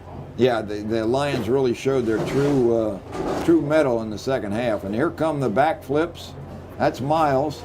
And there goes KD. You can see the backflips. You can see, Miles the again. acrobatics of these guys. You talk about. There's Brandon Stevens with the backflip. Stevens with a backflip. Here they come. Here comes KD. Man alive. These guys. I don't think I could do that. Yeah, I definitely. And KD, he shoulder bumped. Looks like Ken Somebody Anderson. got hurt there. Oh, Michael Surface with the backflip of his own. There you go. Yeah, but somebody might have gotten hurt down there. No, that was that was Ken Anderson. Him and KD did a shoulder bump, and maybe KD came in a little too hard there. Well, I hope he's okay. Yeah, he's more than likely all right. He was laughing there when he fell on the ground. Wow. That was scary. Yeah, that was a little scary. All right, there. as the Lions line up for a kind of a team photo, they're all gathered around at about the 35-yard line. People throwing water on them, celebrating. And we'll go ahead and let you watch the action. We'll take a break, and we'll see if we can get a hold of David Claiborne, as the Lions will enjoy probably the alma mater with the cheerleaders and the drill team, and the band will be playing the alma mater here. And what a great time in the life of these high school footballers. Danny and I'll be back in about 2 minutes to wrap this one up on GEUS 34.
Bob Muty back here in a very happy press box at T.A. Cotton Ford Stadium as the Lions complete a 47-27 win over Sulphur Springs to advance to the playoffs, and they will face Royce City's Bulldogs next week at a venue to be determined. And we've got David Claiborne, and he's got some final statistics, if we can get the light turned on for him, on this victory. David, go ahead. I'm interested in where the venue is going to be. Well, we're scheduled to play Royce City at home. Yeah, and, but they probably have a better record than we do. I'm not for sure. well, they told me because they didn't play that game that maybe Royce City gets to be the host. I just hope it's not a far away game when the two schools are right next to each other. I mean, that'd be logical. Play either one. Well, I'm looking at the original schedule. Yeah, original schedule. It was here. Yeah. We were supposed to play them on October 23rd. Of course, that had to be canceled. Yeah, well, the one reason they canceled is the Lions, had been quarantined, and they were only going to have one walk-through practice and then have to play a really good Royce City team, and they didn't think that would be fair. So, getting to the stats here, pretty interesting. Both teams ran the football well tonight. I had Sulphur Springs with 330 yards rushing, and had the Greenville Lions with 329. Counting that kneel down. Wow. Big difference passing yards. Greenville 178, 98 for the Wildcats. Greenville had over 500 yards total offense, 507. Wildcats 428. Big running game for the Lions. We saw a lot more Miles Denson in the backfield tonight, and it showed. He ran for 149 yards on 18 carries. He had a couple touchdowns. That one. I think the prettiest one was that one where they had him trapped and he got away. That was I want to see that one again. O.J. Johnson, I had him with 137 yards on 15 carries. Of course, the quarterback Brandon Stevens, 48 yards on 8 carries. Stevens was 6 of 12 passing for 178 yards. The yards per catch was just phenomenal. I have to get the calculator out on that because he had some big throws. Sean Brown, 2 catches, 117 yards. Jaquez had 1 for 25. Miles had 1 for 6.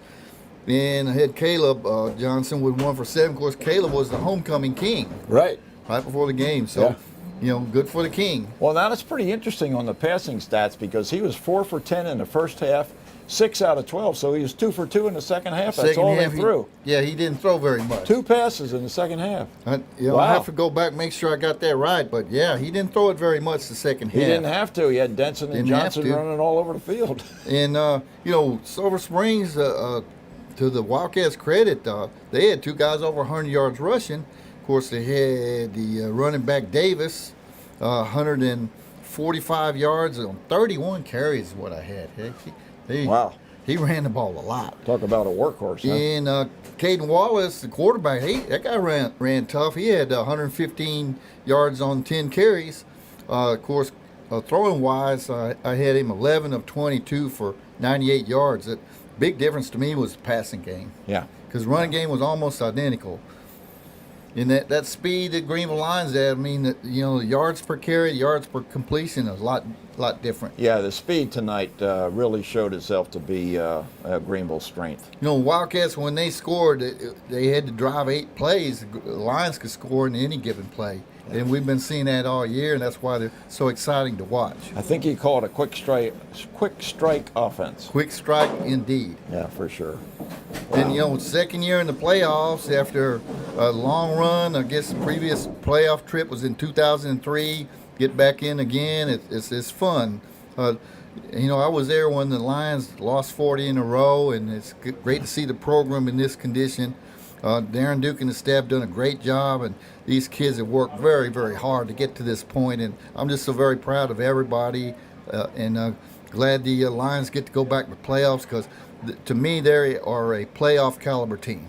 There's no question about it. With their senior leadership, they brought 9 offensive returning starters and 6 defensive starters back from last year, and you could tell the difference. Those guys were experienced. They knew how to finish a game tonight. The defense, they lost 2 all-state guys, Tyrekus Davis and Jeremiah Abrego, and it's tough replacing 2 all-staters, and that was, to me, was a question mark. I knew they would be able to move the ball this year. Could they stop anybody? It seemed like the defense is getting better, and they sure play with a lot of effort. And, they got that motto, TOB, tough old boys. Yeah. And then they played tough out there. Yeah, they did in that second half. They sure did. And you got to against playing the Sulphur Springs. I've been to these games before, and it's they get in there and battle each other, and I'm not surprised they're a little extracurricular going there late in the game because the Wildcats do not like to lose to the Lions. And the feeling is mutual. I've been in the press box with Sulphur Springs people when Marvin Sedberry was here and they beat Sulphur Springs for the first time in a long time. And there were people walking around from Sulphur Springs going, I can't believe we just lost to the Greenville Lions. Well, believe it, it happened again. Yeah. Well, David, we thank you very much, and we'll look forward to seeing you next week. My pleasure. Once again, David Claiborne from the Greenville Herald-Banner to wrap this 47-27 Greenville Lion victory over rival Sulphur Springs.